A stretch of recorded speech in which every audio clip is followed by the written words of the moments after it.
And you are live. Good morning, everyone, and welcome to the November 9th work session of the East Hampton Town Board. Carol, would you please read the roll call? Councilwoman Burke Gonzalez. Present. Councilman Lees. Present. Councilwoman Overby. You're muted, Sylvia. Sorry, here. Councilman Bradman.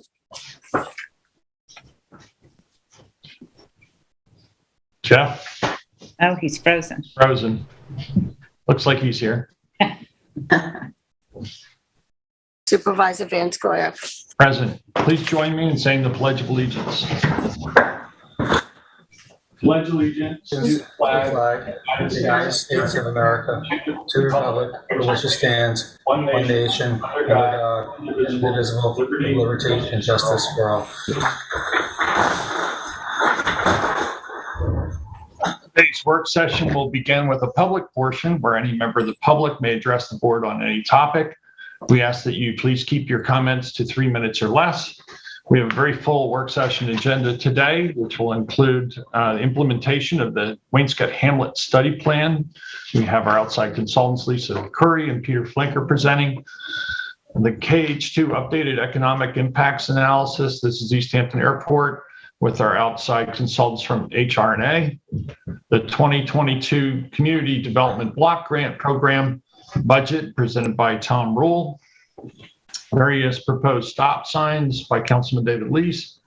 East End Regional Intervention Court Resolution, Town Attorney John Jolnicki, and South Fork Wind Farm License Agreement, John Jolnicki. That will be followed by liaison reports and resolutions.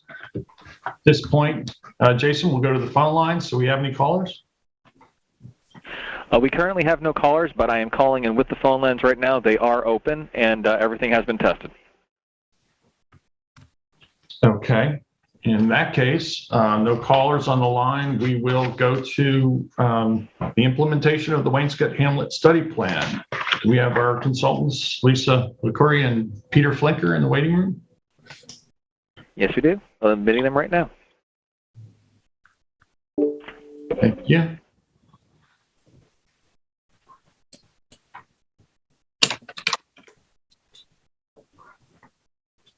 Wind farm license agreement, John Jolnicki. Pardon me. To mute their solutions. At this point, Jason, we'll go to the phone line. May we mute the background, the other feeds that are coming in, please? The phone lines right now, they are open, and everything has been tested. There must be a delay there. Peter and Lisa, if you could mute any audio you have in the background. Echo. The Wainscott Hamlet study plan. That was from Peter. I'm just muted him quickly while we sort this out. Yes, you did. I'm muting them right now. Peter, can you mute the background feed that you have on the YouTube feed, I think? Or turn off the YouTube feed? Yes, sorry. Thank you very much. So welcome, Peter and Lisa. We'll be discussing the implementation of the Wainscott Hamlet study plan today. So without any further ado, I'll turn it over to you.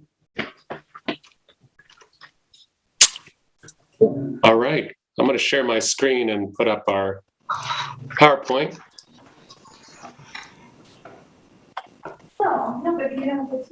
There we are. Is everybody seeing that? Yes. Yes. And then Lisa will kick us off. Hey, good morning. Can you hear me? Right. Loud and clear. Good. I have leaf blowers going in my background. So sad to say. I'm screaming loud and they're coming louder and louder. Anyway. That'll be a future work session. Okay. So over a several year time frame, Dotson and Flinker, McLean Associates, and my firm, Fine Arts and Sciences, worked with you, the town board, and the public on Hamlet plans. We did one plan for each of the 5 Hamlets. And for the Wainscott plan, we developed a concept concept plan for parking and pedestrian walkways and bike paths and building locations and green spaces. And this is just like the overall concept plan as part of it. The next slide, please. And that plan experienced extensive review and secret review and Suffolk County review, and it was adopted into the comprehensive plan on May of 2020. And there were 8 general recommendations to implement the plan. One was to protect and enhance the natural environment and the historic character. 2 was to improve the pattern of development. 3 was to develop a compatible design scheme. 4 was to develop an integrated and workable parking layout. 5 was to redevelop and develop what left in an environmentally insensitive fashion, the former sand and gravel mine. 6, to promote mixed-use development and workforce housing. 7, to promote a decentralized community wastewater system to serve the development. And 8 was to develop transportation improvements. Next slide, please. And since it was adopted, there have been new developments, and this is only a partial list of what has occurred. You as the town board have established the Wainscott Green at the former Star Room restaurant site. The Peconic Land Trust acquired the former Il Molino restaurant property and removed the buildings, and they've begun the remediation of the property and restoration of the land. The planning board has continued to review a draft environmental impact statement for the Wainscott Center Commercial Center, I think I've got center in too many times, subdivision at the former sand mine site. The town board, have solicited RFPs for a stormwater abatement project at the Georgia Pond rest stop. The town board has conducted a public hearing on the rezoning of the westernmost portion of the central business area, going from central business to limited business with over residential B zoning. And then finally, you've retained our team, Dodson, Flinker, McLean Associates, and my firm, Fine Arts and Sciences, to prepare an implementation plan. Next slide. So this is the illustrative plan that was part of the Hamlet study report that was adopted into the comprehensive plan in 2019, I believe. And as Lisa pointed out, many of the features of this plan have already been sort of superseded by events on the ground. So first task of our project is to really figure out what's sort of continue what Lisa just described, what's happened so far since this plan was adopted, how have existing conditions changed. And so we'll be defining those, updating the GIS data, updating the base maps, and talking to different landowners as part of that, really figure out where we stand in 2021 as compared to 2015 and 16. But we will be still trying to implement the principles of this plan, as Lisa described a few minutes ago, which is basically a continuous connection across the rear of all of the lots to sort of speed the flow of traffic back and forth and to reduce the impacts of traffic coming on and off Montauk Highway. So reducing curb cuts, cleaning up the roadside and making a better sort of pedestrian connection between the different lots, trying to implement a plan to share more of the parking, to develop public parking if that's possible, and to, with all of those efficiencies, just to open up more areas for redevelopment, which is shown in the brown buildings here conceptually. So we really want to talk to all of the landowners and think about how can this plan improve conditions economically for everyone? How can this plan improve conditions for the functioning of these different businesses and open up new opportunities as the post-COVID economic market changes for real estate and for retail space and commercial space? How can we take advantage of those opportunities as we're doing this? So really this whole project is sort of asking those questions. How can we implement the plan that sort of incorporated these principles, but then how can we update it and make it better for 2021, 2022, and going forward? So because there's a certain level of uncertainty of the best way to do this, we suggested, and you approved, a sort of a phase one contract, which will start with updating existing conditions, doing outreach to landowners and businesses, having a public workshop, and then revising the conceptual master plan and sort of developing recommendations for phase two, which may include changing zoning or other implementation strategies. Along the way, we realized that we really need to formalize the process of getting public input, and especially getting input from the landowners and businesses in the study area. And so developed the idea of a working group process. Well, there we are. The proposed working group is designed to incorporate everyone who really is going to be affected by the proposed plan and any zoning changes, other implementation that might come out of it. Not by involving 500 people in the project, but to get key representatives of each of those stakeholder groups to serve on a working group. And so this is in the process of being formed. And the idea is not to have an endless series of meetings, but really to have a series of 4 targeted meetings to ask the working group members to commit to attend all of these meetings. And then a 5th one, which is a public listening session and workshop, similar to the other ones we've done for the Hamlet study and elsewhere, that the general public and other residents and business owners would be involved with. But most of the work will be done by this core working group. And the idea that those people represent each of the interests that's sort of affected by the plan. So our goal is to make each of these meetings very efficient and to come up with a clear agenda and outcome for each meeting. So the first meeting will tour the study area, sort of review our updated existing conditions, review the discussion of issues and opportunities that we included in the report, and really talk with everyone about what are the key issues that need to be resolved to move forward. At the second meeting, we'll come back with that information, come back with a revised version of the master plan that reflects the input from the first meeting, and have continued discussion of brainstorming strategies, including we'll have the working group help us to design the sessions for the public at the public listening session and workshop. And then also a function of the working group is to help sort of publicize that workshop and make sure that the right people know about it. And then following the workshop, we'll reconvene with the working group to review the results, to review another version of the master plan and implementation plan, and start talking about zoning and other strategies that might be appropriate to sort of implement the revised plan. And then the fourth meeting is sort of another iteration of that, reviewing the plan, final implementation strategy, and as appropriate, an outline of the proposed zoning. And all of that will then lead to a phase two, which is actually would be then writing the zoning and adopting it.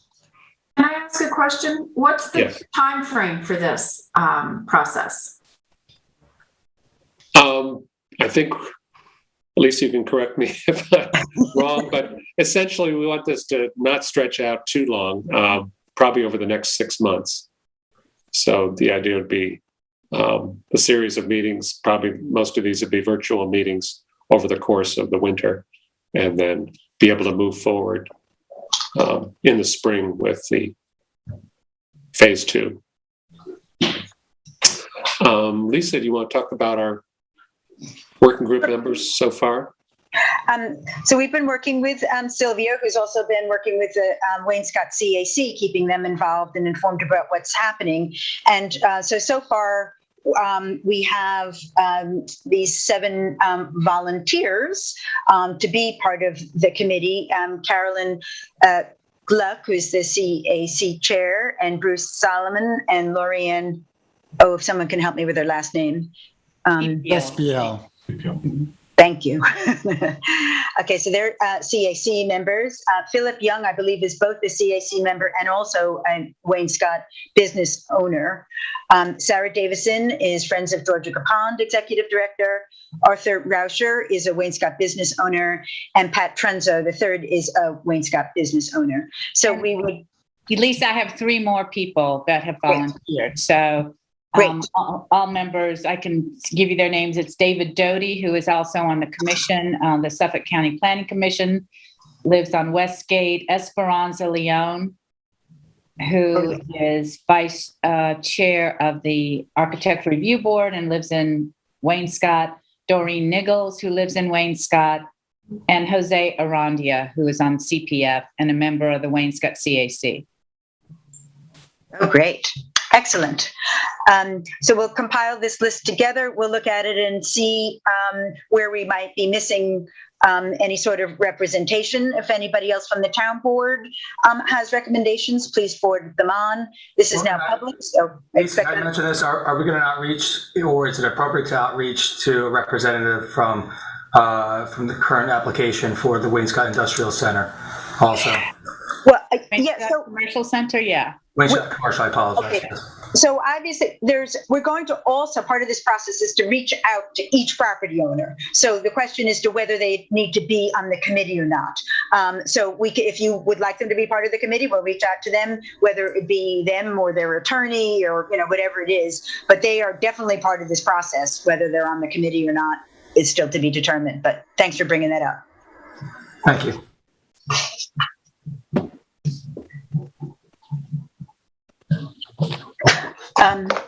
Okay, so that's where we are. Any questions or recommendations? I think they like it, Lisa. On with your meeting. No, for me, Lisa, primarily, I think it's just making sure that we get a group that's representative of the stakeholders that are going to be in Wayne Scott right now, and making sure some of the property owners that this might mostly affect would be great. Do we want someone that might be a little bit more focused on streetscape also, a landscape expert? I know there are some business owners in Wayne Scott that might be interested, in joining in. I know we have some representatives of the ARB that are talking about the vernacular that might be there on some of the properties. That has been discussed in the past, but making sure it's just a very well-rounded stakeholder group to be able to get us to what the mission of this is, I guess, which is going to be a master plan for that corridor or for the Hamlet.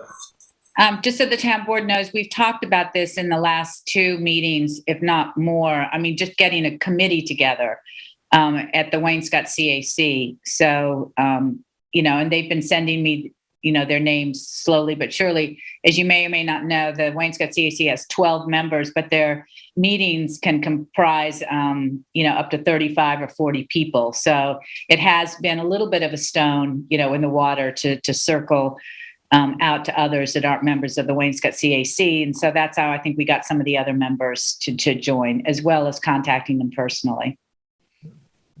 Well, I'll just say that I'm pleased to see that this is moving forward and it's very timely.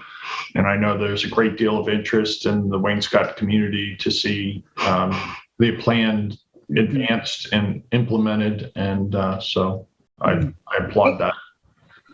And you as far as stakeholders, and I realize it's the Hamlet study, but you might want to reach out to the school, the farming community. There's, obviously, there are a number of organizations. It's great that you've got Sarah Davison from Friends of Georgia Pond, and now Doreen Nichols from, I believe it was Wayne Scott United. I don't know if there's other folks, in the incorporation movement that want to be involved, so that it's, a diverse group. And from the town, I would probably even recommend having a liaison from Highway, knowing that one of the major roads is 27 there, State Road, that they might be able to be a conduit to 27 if there's anything that we were looking to implement as far as curb cuts or other designs, that there will be a good conduit of information there then too. So that's just one person that might be appropriate from the town side. Great. Excellent. And Thank you. you may want to have somebody then from the planning department on as well.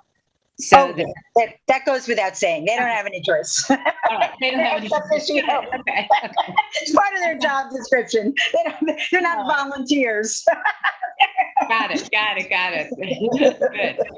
Thank you. Yeah, no, thank you. Okay, so next steps, I guess this working group will continue to be filled out, and then some meetings will be set up and we'll be underway. Is that correct? Yep. We'll get the final list, and I guess you'll appoint them, and then we'll start, coming up with the schedule. So we'll keep you posted. That'd be great. Yeah, I think the sooner we can get this kind of moving, I think the better it is, because it seems like we have time and we never have enough time. And also, this is going to be the template for the other hamlets too. Yeah. So we can see how this design of this this working group is going to be, and how it might affect how we move forward through the other hamlets and implementation of the hamlet studies. And I know I just want to bring this up to the town board. I've talked with the supervisor about it, and maybe a few other town board members that. I'd like to move from, after working with this, move to Montauk, and kind of do the two bookends of, and then kind of fill in the middle. I know we had originally discussed working from west to east, but I do believe we need to, because there are things that need to run in parallel with the Hamlet study that are going on right now in Wainscott. So I'm hopeful that the town board will agree to moving to Montauk for the next one. That makes sense to me. I mean, there's so many various issues in Montauk that have overlap with the Hamlet plan that need to move forward. So a lot of pressing issues, whether it's the coastal erosion or transfer development rights, discussion about community wastewater for Montauk. So there's a lot going on in Montauk. Yeah. Anything else for Peter and Lisa before we move on? Great, thank you so much. Thank you. And Lisa, can I send this presentation to the CAC, to the Wainscott CAC, so that they can? Absolutely, and apologize, we didn't get it to you earlier. I just sent it to Anne this morning. I think she may have posted it on the website. Apologies. We'll do it. We'll get there earlier next time. Yeah. No, we'll get this out there too, and it may generate then some more volunteers for you. Great. Okay. Thank you. Thank you very Thanks, much, everybody. Okay. Bye now. Thank you for taking us early. Okay, next up, we have discussion of East Hampton Airport's KH2O updated economic impacts analysis with Kevin Klein and Shaprodam Olnick from HRNA, our outside consultants. So if you could let them in. Being let in Jason? right now. I believe Cooley I think is they're on also here. being joined by George Wachtel and Bill O'Connor and Andrew Barr, our outside counsel.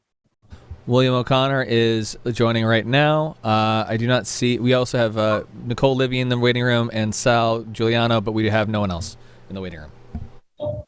So they will be on the last agenda item. Understood. We'll give Bill a moment to connect. And Nicole Libby in the waiting room and Sal Giuliano, but we have no one else. Oh, can we mute whatever background feed that is? Agenda item. Good morning, Bill. Thanks for joining us today. Good morning, everybody. Hopefully you can hear me okay. Can hear you loud and clear. I'm just going to let you do the introductions to the updated economic analysis. Will do. Good morning, Mr. Supervisor, members of the town board. We have HRNA with us this morning to give us an updated view on their economic impact report. This is being driven by the survey work that was done over the summer at the airport to further refine their analysis, and they can walk us through what that survey data showed and how it impacted the analysis. I just wanted to mention we have already received some comments on the draft report, and I just want to to remind anybody who's listening that this is indeed a draft report, and we are in the process of taking into account all comments that are received. And as I'm sure everybody can imagine, we have received quite a few. So I know Kevin and Super Team will be taking some of these comments into account, such as the updated census numbers from our own budget office and some comments we received on sources of airport revenue like lease revenue and fuel sales. But at least with respect to the framework, that's pretty well developed. And we have some additional information to share regarding the survey, which is what Kevin and Super Team will walk us through this morning.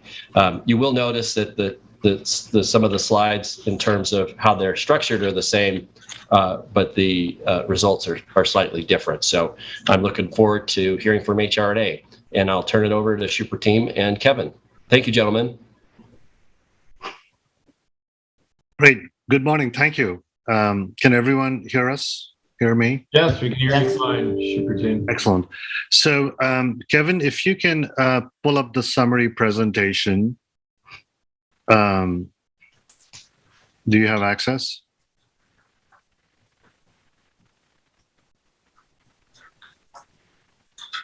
So, while Kevin is pulling up the summary presentation, I want to make some very quick introductory remarks and then hand it over to Kevin to go through the slides and then open it up for questions. As Bill mentioned, this is an update of the previous study analysis that you all saw earlier this year. The main change that Will sort of mentioned was that we now have an updated survey that was conducted by ARA, the same firm that did the previous survey. This survey was done in August, and we had an opportunity to ask very specific questions about, where people are coming from, where they're going, how much time they were going to spend in the town, what kind of their spending patterns, and also what they would do, a hypothetical question about whether they would keep visiting the town if they could no longer use the airport. So Kevin is going to sort of take us through some of that information and tell you how it flowed into our economic analysis. So that was an important sort of update or change from the past analysis that we shared with you. And then there are a couple of smaller sort of things that we continually keep changing. As you all know, U.S. Census has come up with new information for 2020, the decennial census. The information is, the way U.S. Census brings out information is on a phase-by-phase basis. So we went back and used some of the newer U.S. Census information. We did some projections based on using third-party sort of data providers. So that's the other piece that was updated, and we fully expect that as the census releases more information and more granular information about the town, that information will get reflected in this report. And then finally, we updated sort of information regarding sort of the airport operations from the town proposed 2020 budget.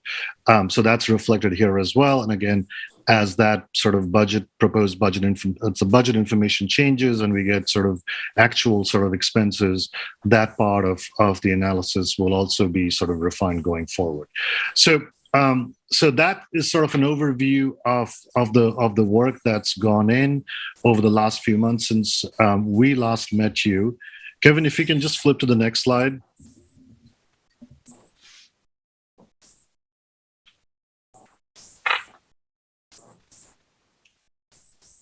Kevin, can you go to the next slide?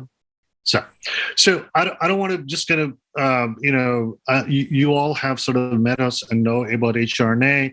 I don't want to spend a lot of time on this. If Yes, yeah, go to the next slide after this, Kevin.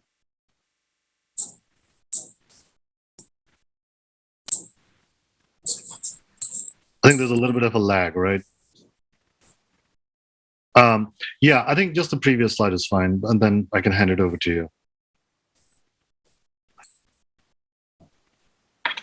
I think I'm on a bit of a time delay. Okay. Yeah, I mean, when the previous slide pops up, you'll see, and this is a little bit about sort of reintroducing ourselves to all of you on the board, but also to listeners who are on this call.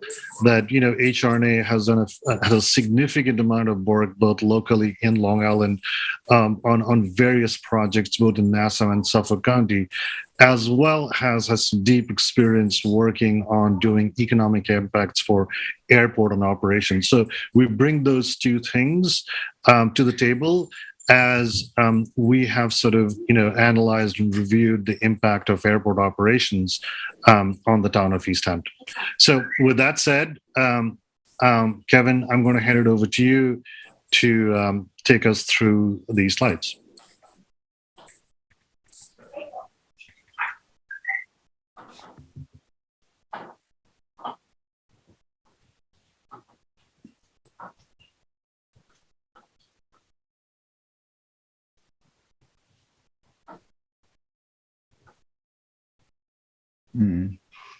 Kevin, can you hear me? I'm sorry, there's no sound coming from my... I think we can hear you. We can hear you. I don't think you can hear us. Can you hear me now? We can hear you. We can hear you fine. Is that... hear you. Great, sorry, there was a weird delay. I think I missed the last thing you said, Trooper Team. I was just going to hand it over to you on this slide. So it's... Oh, I think the slide is set up. Yeah. Apologies about that. Most of the content of this report is the same as the last one. We had gone over this slide, sort of comparing the budgeted expenditures. Can we just go back to the last slide on page 4? Because there is a number that changed. The last bullet is different than what was originally presented, and I think that needs to be communicated. Yes, so we have a slide that goes over exactly which assumptions have been updated. Okay. We updated this number here just up front to sort of frame the conversation, but this used to be about 60%. Now it's from the survey around 70%, I think 72 exactly. Thank you. Moving into this slide, we're comparing the budgeted expenditures and budgeted operating revenues for the airport.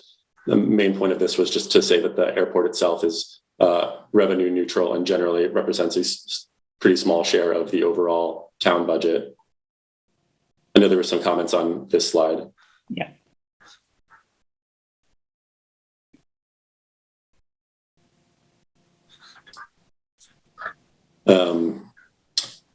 This also has not changed, just sort of comparing towards tourism employment, which is a large share of the town industry, seasonal visitation, which makes up about 50% of housing units, which are for seasonal use. About 46% of taxable sales are in East Hampton made by tourists and second homeowners. And then property taxes, about 51% of the town's operating revenue is derived from property taxes. This is just to say that tourism and visitor spending are fundamental drivers of the town's budget. Moving into sort of the framing of the study, we did the same as we did last time, existing condition scenario, assuming typical pre-COVID, which is 2019 operations, a modified operation scenario, which assumes the elimination of all commercial flights, and then the passive use scenario. For this, we looked at the survey data that we conducted at the airport on the weekends of August 12th through 15th and 19th through 22nd. We asked a whole bunch of different questions, but from that sort of final set of survey responses, we've pulled a few different answers that are informing some of our assumptions in this report. The first question we ask is, where is your final destination? Just try and find out what share of passengers end up going to the town of East Hampton. For this, we provide them with a list of villages, hamlets within East Hampton, Southampton, and around the area. and then have sort of aggregated that up to which of those are in East Hampton to find out the share of East Hampton bound passengers. For those that answered that they were going to the town of East Hampton, we asked whether or not they were homeowners in the town. So then we know how many of those are homeowners. And then within those who are not homeowners, we asked how many people are within their party, how much do they spend, or they estimate they'll spend during their visit, broken out by different expenditure categories. So how much do you think you'll spend on food and beverage, on retail, accommodations? And then finally, if they were unable to travel to East Hampton on a flight to East Hampton Airport, would they have continued to travel there using other means of transportation? So these were the updated assumptions from that survey that we've pulled into the new report. So again, the economic impact study combines airport operations, passenger spending to pull up the total economic impact figure. From the budget, we have the airport spent $6.3 million on operations in 2019. Passenger spending is the big picture here. So these are the numbers that have changed since last time. This is the economic activity by visitors who travel to the town. So for this, we looked at our operations figures from last time. We knew that there are about 30,000 operations to East Hampton Airport in 2019. Of those, 11,000 we assume are arriving passenger operations. Through conversations with the airport manager, we derived that about 2 to 4 passengers are per flight. This is variable based on whether or not the flight was weekday or weekend or commercial or non-commercial, to come up with a total figure of about 33,000 total arriving passengers in 2019. Of those total arriving passengers from the survey, we know that 72 are bound for the town of East Hampton, which brings us to 24,000 that are East Hampton bound. And of those 24,000, 54% responded that they were either primary or secondary homeowners. And considering that we assume that they will continue to visit the town of East Hampton, we remove them from this sort of overall study to find 11,000 East Hampton bound arriving visitors. Based on the survey responses, we know that visitors estimated they spend about, there was a range of responses. So we looked at both the median, which was $1,160 per trip, to an adjusted average of about $1,700 per trip. For the second adjusted average, we looked at a bell curve of all the responses and removed the top 10 and bottom 10% to come up with this average to sort of remove the extremes. And then they updated this sort of spending distribution chart looking at updated spending on food and beverage, general retail, and accommodations to come up with our new figures for passenger spending. So based on these figures, we now estimate that visitor spending is somewhere between $13 million and $19 million, which comes out to a total of about $19 million to $25 million in total economic impact, and about 170 to 260 full-time equivalent jobs. Any questions on the sort of status quo before we move into the adjusted? So I just want to say one quick. Sorry, Sylvia, go ahead. No. I'll have questions at the end because I am curious on a couple of where you got the numbers questions. Yeah, sure. I just want to make 2 quick comments on this. One is, the information that's shown on Kevin just shown on the slide includes as inputs both information from visitor spending that Kevin showed on the previous slide, as well as airport operations, what's happening at the airport in terms of spending on different kinds of items. So that's the first point I want to make. The second point I want to make is that all the information, all the spending that are technically our inputs called direct spending. So whether it's the 6 million in airport operations or the actual direct visitor spending, East Hampton bound visitor spending, those are run through a econometric model, which is specific to the town of East Hampton.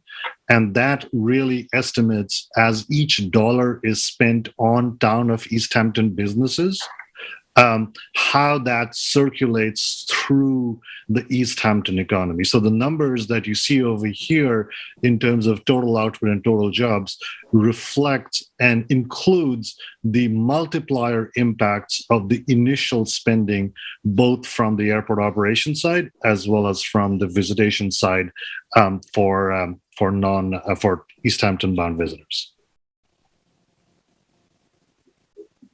Should we open up for questions now on this, or should we go through the full presentation, which is I think about 8 to 10 more slides before opening up for Q&A? Are there any questions at this point? Well, I have some about the numbers where you've got 2 to 4 passengers per flight of 30,000 flights. So how did you determine that every flight that came in had a passenger associated with it, since many flights come in empty, picking people up? And therefore, I think the 11,000 is too many, because the assumptions, I'm not sure, were correct. Those numbers could have also, Jim Brundage may have had some insight into that, I don't know. But we know that the helicopter doesn't stay here. It arrives here empty, taking people away, or the jet, or, so how were those counted? How were those empty flights counted? Kevin, you want to speak to kind of the conversations you had on this? Sure. So we did speak to Jim Brundage about the sort of passenger occupancy question. And I think that sort of question of how do we account for these flights that land empty and take off was a part of that. So we asked him to sort of incorporate that into what he thinks the overall average passenger occupancy figure would be, which is somewhere from 2 to 4. I know other studies look at this and just apply a total average of 4, but I think our sort of the assumption here, the variable for 2 moving down, I think helps account for that, but there's no way for us to fully be able to say we know exactly what flights are empty and which ones have passengers on them. So your 11,000 was taken with an average of 3 per flight? So it's not an average, but it's a variable based on weekday or weekend flights. So we assume that weekend flights, if they're commercial, tend to have an average of 4 passengers. Weekday flights are smaller, tend to have 2 passengers. And we assume that all non-commercial flights are smaller and have 2 passengers. So, Kevin, is it correct to say that when we took the 11,000 arriving passenger operations, sort of we had a good frequency of how they were distributed across weekdays and weekends, and by type of aircraft, and we applied the 2 to 4 number to the specific aircraft type and to the specific day of the week? Yep.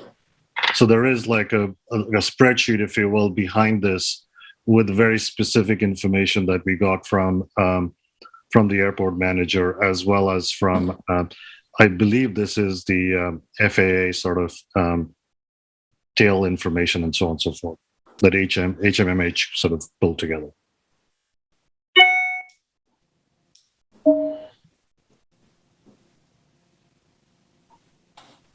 Any other questions? Why don't you continue, please? So moving forward into the modified operation scenario, again, this is also informed by the changed assumptions from the passenger survey. For this, we're looking at only non-commercial aircraft. So those are small personal aircraft, not including instructional or practice flights. Of those, we know that about 2,000 of those arriving visitors are arriving on non-commercial flights. This translates, based on our passenger spending assumptions, to about $3 to $4 million. Based on the responses to the survey, about 70% of passengers who are visitors to East Hampton said that they would continue to visit the town of East Hampton should they not be able to arrive via the airport. So for this scenario, we factor those 70% back in to come out with a finding that in the modified scenario, the total of that spending would be about 10 to 14 million in continued spending. So this scenario still presents some economic benefit to the town, about 16 to 21 million, compared to that 25 to 55 from the prior slide.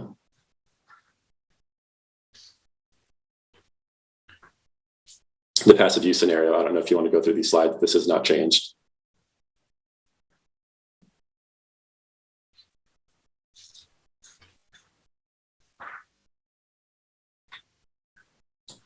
What was the comparison, excuse me, between the modified and the numbers otherwise? So it's about 19 to 25 million compared to 16 to 21. I see. Thank you. 19 to 25.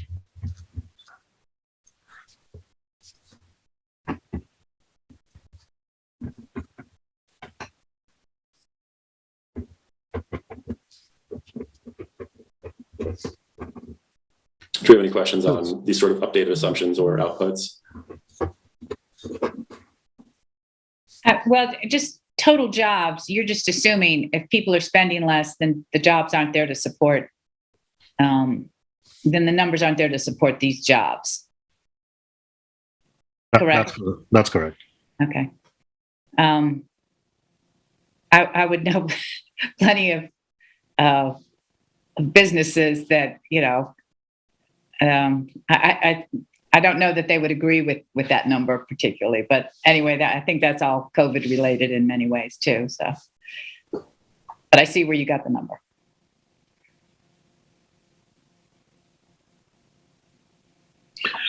Again, just just to kind of reiterate, I mean, this information is based on kind of an econometric model, which is specific to the town of East Hampton economy. So these numbers that Kevin are showing, Kevin did show sort of countywide numbers, but these numbers are specific to the town, and sort of an estimate of, both what the impacts are of the airport from visitation and operations, and also sort of what its impacts might be if it closed down. Mm. If these impacts are the modified scenario and the passive use scenarios, yeah.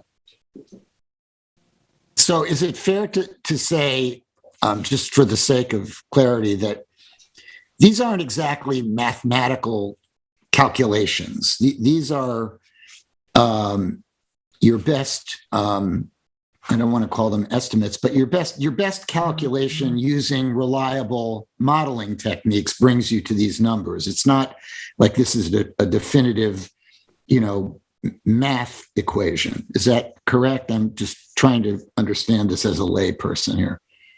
Well, it's based on an economic model, Jeff. And, these numbers are as reliable as any sort of economic models are. And, okay, sort of, we've all seen sort of results of economic models, and we use economic models all the time. I will say a couple of things. Embedded in those economic models are mathematic and relationships and algorithms, which sort of try to capture the relationship between the different parts of the East Hampton economy, if you will, between the different sectors, retail versus accommodation versus other kinds of things, So, and just so you know, that this model, the IMPLAN model, is also sort of a national standard for economic models for doing these kinds of impacts analyses. So, we've used them a lot, obviously, but sort of these are also used by, public agencies, municipalities and things of that sort to understand, at a high level, sort of, what sort of the economic impacts of certain sort of, whether it's a business relocating or a business shutting down or other kinds of initiatives might look like in sort of a local or a regional economy. Okay, I understand that. I wasn't trying to undercut this. I was trying to suggest that it sounds like it's the state of art in the industry. It's mathematically based. It's as accurate as you can make this kind of modeling, I guess was my point. Right. That's Is exactly that fair to say? Yeah. Okay. Yeah, that's exactly. Yeah, and I'm thinking back now, we probably should have had a presentation on the survey results, because it's, we've taken a giant step and didn't give, the in-between. And it might be helpful. I just went on the town website to see if the survey and the survey results are posted, and they're not. And I think that's something that we need to, I don't even know if I've gotten the survey results, quite frankly. That needs to be posted on the town website, and so for everyone to see. Well, we can do that. That's a good idea.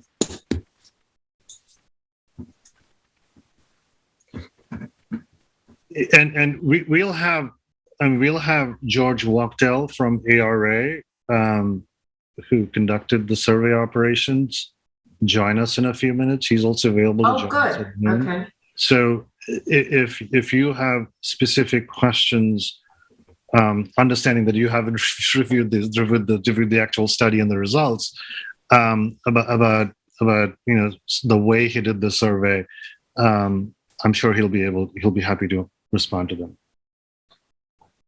We probably should have done that first. Tee it up, right?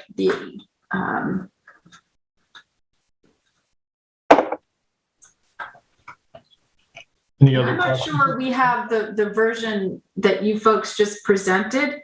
That's not the version that we've posted on the website. It looks like it's been updated since we received it, so it would be helpful to get the latest copy so that we can post that as well. I think that was sent to IT for posting. I don't know. I just looked, Peter, and there's differences between what's on the town website and what was presented today. Well, it may not have been posted yet, but it's been sent to IT. Okay.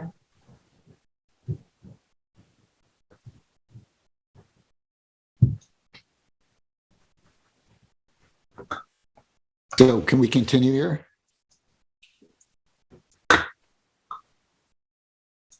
So I think we just have a final slide, right? Yeah. So this sort of, just kind of summarizes all the information that we presented, but, provides a little bit of context into this. And I think sort of this came up in our prior meeting as well. We looked at sort of current airport operations, the economic output, the 90 to 25 million economic output. We also went back and looked at the town's budget and sort of its revenues, and we estimate that sort of the passenger spending at visitor spending of people who use the HTO reflects a very small portion of the town's taxable sales, about 2 to 3%. That's our estimate. I think it's clear that sort of, from the previous slide, that the net impact of the modified scenarios, that is sort of, shutting down all the commercial flights, is around 50 jobs from the current operations, the full operations, which represents, less than 1% of all of the employment in East Hampton, and about 2% of all tourism employment in East Hampton. And obviously, and we've talked about this before, the closure of the airport, certainly the full closure, but even the partial closure, we believe will result in benefits in the residents' quality of life, reduced noise, ground and water pollution. And although we haven't done this study, some of these benefits, like open space, access to open space, reduced noise levels, could potentially have positive impacts on sort of property values, especially those which are nearby and which have been impacted by the operations of the airport. So those are some of the key takeaways of this. And I think this is the final slide in our summary presentation, right, Kevin? Yep. Yeah. So, yeah. So the only comment I would make on this slide would be in the third bullet point, nearby property values. I would say there are a lot of folks that are affected by this airport that wouldn't be considered nearby. So I just question that, the word nearby property values. Yeah. I would agree with that. We're hearing, from people all over that get hit with the impacts of aircraft. Yeah. I think that yeah. I mean, we were just trying to be conservative about this because we have seen other studies of access to open space and all that stuff, and the impacts from those precedents are within a pretty well-defined sort of radius of the actual sort of event or the actual sort of attributes. So we just wanted to be as sort of economists and analysts, we wanted to be sort of conservative about that, but we hear both of you. So you're saying if in this hypothetical, if you stopped all commercial traffic, the impact is minor, basically, is what you're saying economically. Is that correct? It's like 1%? 1% on jobs, 2% on tourist spending? That is correct. I think the impact from the current operational scenarios is fairly modest. It doesn't sound that looking at economics, shutting commercial traffic would be reckless or dangerous. That's my opinion.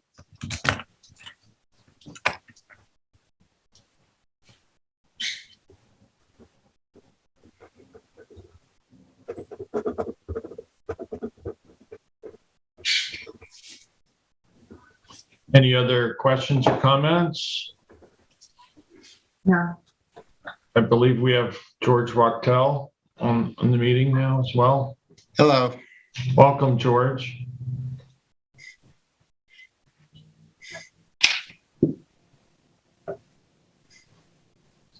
you want to have George give a run through of the survey? And Yes, please. I didn't know that was on the agenda, but I'll be glad to do so.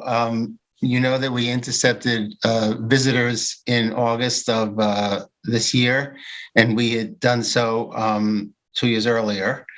And we interviewed both people leaving and arriving at the airport. The split was about 55 arriving, 45 departing. We interviewed 390 passengers on, 9 days. And they were Thursday, Fridays, Saturdays, Sundays, and Mondays, sort of extended weekends. And we, asked questions about their final destination and whether they were staying, in the town of East Hampton. If not, where else they were staying, where they came from, where they were arriving, type of aircraft they came from, what they were going to do while they were visiting East Hampton, and what their expenditures were, which we calculated per visitor on a prorated basis, which is in the report. And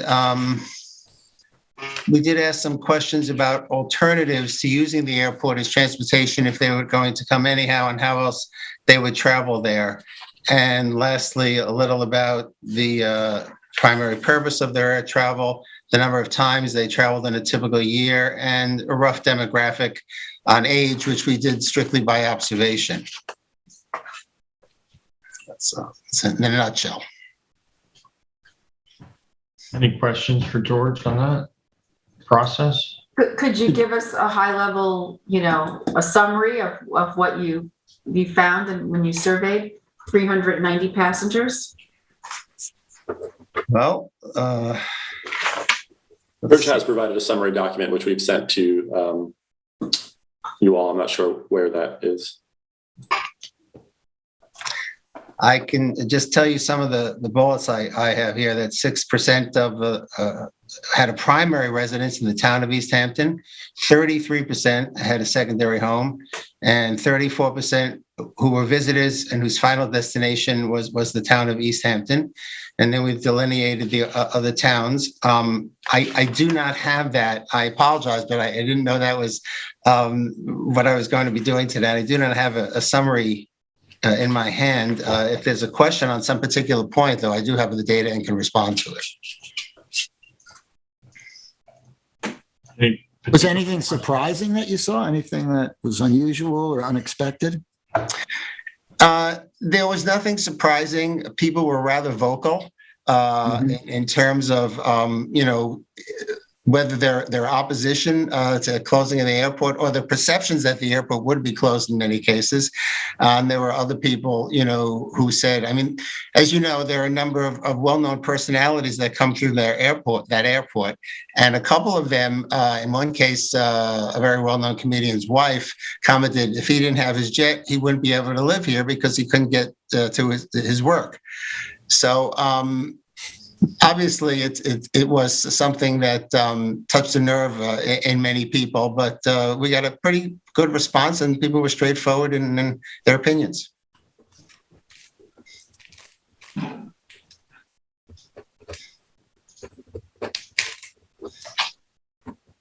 Any other questions for George? Peter, this is Lisa LaCory. Can I just ask one question? Absolutely. You broke down where the visitors were going to. Is it also by Hamlet? Did you happen to break down how many were going to Montauk? I believe we did.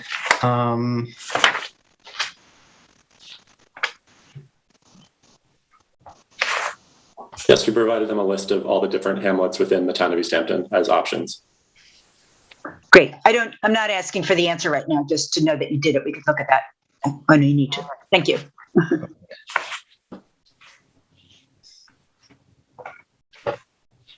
Anything else from board members?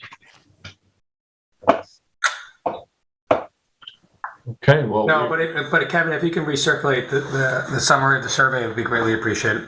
Yeah. And we can get it posted. And if there is a follow-up question based on that, I hope I'll be able to answer it for you. Thank you, George.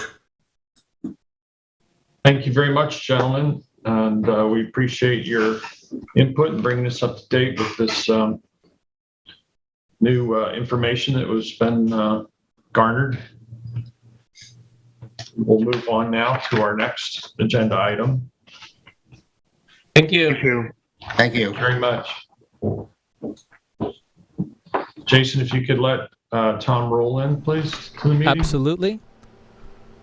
We'll be discussing the Community Development Block Grant Program for 2022. We also have Sal Giuliano, Vinny Montemoro, and Nicole Libby also in the room, waiting room as well. They will be coming in for our last agenda. I apologize. Good afternoon, Tom. How are you? Good afternoon. As you may know, because you all were there, you had a community development block grant hearing on October 21st to gather public input for how to spend the community development money that we may get next year or the year after. And one person spoke, and that was from Maureen's Haven, the homeless prevention project that the town has been funding over the years. But two other requests were received from Catholic Charities, another project the town has funded over the years. It's a drug counseling for Spanish-speaking individuals. And from the retreat, the Shelter for Battered Women that the town the town helped build and then sold to the retreat and has supported almost every year with community development money. They seek to renovate a building. Their request was lower than what we've recommended. As the board, I've supplied the board with the 2020 budgets, which have been adopted, signed, but we are not yet released the money because it's undergoing NEPA review, National Environmental Policy Act. It's the federal version of CEQA, for want of a better term. And it's the same condition that the 2021 money is in. I will just briefly go over the 2020 projects, which are the rotunda roof at the daycare center, facility improvements at the retreat, kitchen cabinets at Windmill One Apartments, and Maureen's Haven, the homeless prevention program. The 2021 budget, which again, we don't have yet, is solar panels at the Housing Authority, the retreat facility improvements, Whalebone Village, sidewalks and curb cuts, Windmill Village, additional kitchen cabinets, Catholic Charities, and Maureen's Haven. One thing the board was not aware of, but my office was made aware of, was that the county did a pilot program to help people who are getting septic system upgrades, low-income people who don't have the resources to hire an engineer to find out the answer to the question, how much will this cost? And they have pitched to the community development agencies that are part of the consortium the idea of allocating some of the community development money for helping low-income residents pay for the engineering costs associated with the otherwise subsidized replacement of deteriorating septic systems that the town also has money in. And researching whether that would be a good idea for the town to do, I've talked to Natural Resources, and they've indicated, yeah, that this would be helpful, because some people ask the question, what's it going to cost? And if you're low income and somebody says, well, you have to lay out several $1,000s, as much as say $3,000, $4,000 to find out how much it's going to cost, that alone is an impediment against doing something which otherwise may very well be subsidized. We are already doing this sort of on our home improvement program on a very limited basis for failures and other such. We've done one, and we've got one that's in the process. But the county has indicated that they would like agencies. And fortuitously enough, we have not had a tremendous number of requests this year. So that's probably, so my recommendation to the board is that, assuming we get $125,000, we allocate $7,500 to Catholic Charities, $7,500 to Project Most. That will be $2,500 more than they currently get. The retreat, $30,000. Their estimate's a little lower than what I have in there, but I have that in there because, as the town board is aware of, town projects, and this is a federally funded project, has to conform with Davis-Bacon, prevailing wage, state prevailing wage. They just tend to run more expensive. And, well, I know somebody who can do it for. So I added some money there, and I put the balance of it into trying to help that issue with low to moderate income people being unable to afford the engineering costs up front. And it would just be a way to allocate some community development money directly to help low, moderate income people with failing septic systems to avail themselves of the grants that the town has available and the county has available. And it's based on a pilot project that Suffolk County ran that they said was very successful. So that's my pitch for what I think we should do with the CD money for 2022, which we may not get till 2023. But we have to get this submitted to Suffolk County by December 1st. So I would need or like to do the resolution on November 18th, which I believe to be the last town board meeting of the month. And that's kind of it. If anyone has any questions, like to make modifications. Yeah, I have a question about the subsidy for the engineering for septic upgrades. You said low to moderate income. What is the criteria that you'll be using for the distribution of those funds, and how would that process work? Well, some of it has to be worked out because I raised some issues with the counties, but basically, like the home improvement program, a priority would be given to immediate need, meaning a collapsed system, a failed system, a system that clearly something has to be done immediately, as opposed to, well, I have a septic system and, it's old. So with home improvement, we prioritize emergencies. We do things that then the next priority would probably be things that look like it's only a matter of minutes, hours, days. You don't want to wait till everything's a failure, but you don't want to create a situation. And then the end of that would be, people who come in and want to that are low, moderate income, that want to upgrade their systems. My guess is that most low, moderate income people, and this is just a generalization, wait till something's wrong. They don't preemptively put out all the money, and because the system's eventually going to fail. It's one day they look out the window and there's a cave in. Can you tell us what, who's classified as low to moderate income now? I mean, because I know, given the expenses of living here and high property values, I'm sure that low to moderate income level is somewhat in flux. Can you tell us what the current? Yes, I can get that in. That's the one thing I didn't prepare for, but if you give me 30 seconds, I will say the value of the house plays no role. So if you are in a valuable piece of property because it's been in the family for, you're 80 years old, it's been in the family for the entire generation, you got a really good deal, we don't count that. What we do count is income. Give me 1 second.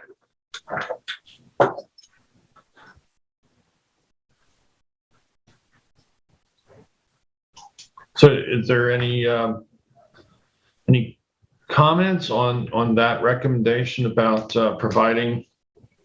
Well, I just think that there's a typo in the memo. I think the fourth recipient should be Maureen's Haven. What did I? You want to repeat that for Tom, Kathy? What did I put in there? Oh, Project Most.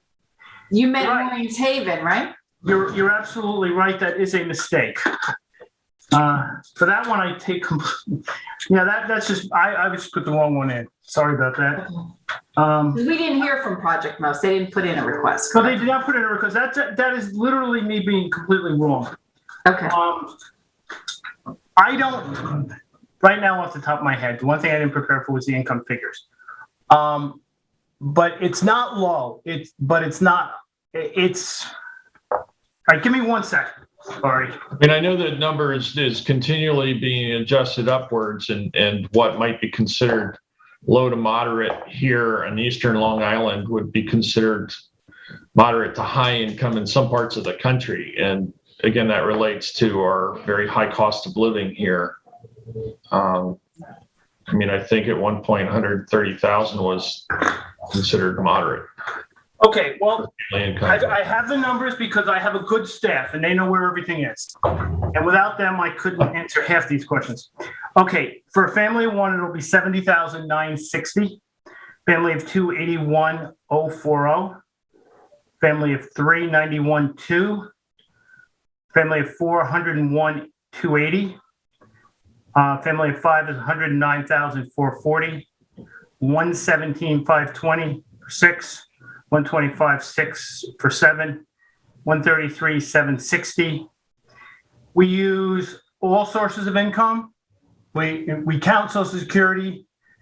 It's not taxable income. We do use the AGIs off the federal income tax, but we count all sources of income as income, and we impute like 2% of assets. So if you had $100,000 in cash, we would count that as $2,000 worth of imputed income. That's more of a technical answer, but those are the income limits by family size. What was the one for one? I'm sorry, I missed that one. $70,960. I'd be interested, Tom, if you can email all those stats to the board. Sure. It'd be nice to have in the file. Yeah, those are the community development numbers. Those are not the affordable housing numbers. Those are higher. But I will get all the stuff. That's what I'm thinking of in the 130 range then. Yes. You can do both. It'd be great, Tom. Well, community development is federally funded, so their rules are based on 80% of median. We can't change that on community development. Do we know what our median is right now? It's 128, but this is for Nassau Suffolk primary metropolitan statistical area, so it includes all Nassau and Suffolk counties combined together as one entity. That is literally just how the feds do it. You know, so, and it's the same numbers as Section 8. I'm sorry, what? I was going to ask if the board members have any comments as to the recommendation. Supportive, not supportive? No, I'm supportive of the recommendations. I truly am. And I think when the time comes, because we know that this money is a ways off, that we should do some, I'm sure Tom's office will do outreach to folks to let them know about the program of the septic upgrades. And yes, working with Melissa and natural resources. Yeah, and I think it goes to our overall goals right now then too. And if we can use any type of funding source with outreach to individuals that might be fearful of outlaying, the finances initially, then too, it just gets more individuals in the queue and helps the environment. Yeah, we've actually been working with natural resources when they get one where there's somebody who could benefit from us, because the board had agreed previously to lay out money out of the home improvement program to front load money that can be reimbursed later. So we've been working with them on that. This though will go a long way toward enabling more activity in that area. I like the suggestions too, Tom. I think, and I applaud you for thinking up this category in our septic program. I think it's a creative thing to do and a valuable thing to do. Hey, Jeff, any other comments? Again, thank you, Tom. We appreciate it. Thank you. I will have a resolution for the board on November 18th. Very good. We look forward to it. Okay, thank you. And Councilman David Lease, you're up next with various proposed stop signs. I got a really exciting one this morning for everyone. So buckle up on this one here. Over the last about 4 or 5 months, we've received, the town board has received, either through highway or just through our emails, have received some requests for stop signs within the town of East Hampton. A lot of these requests have come through either roads that have either UR roads that have either recently been paved, or some of them actually just have never been really used, but now through development, through time, are seeing a lot more traffic on the roads. I'm just going to quickly start off just to show you these locations in 5 slides here. I'm just going to screen share, Jason, just to let you know. Thank you.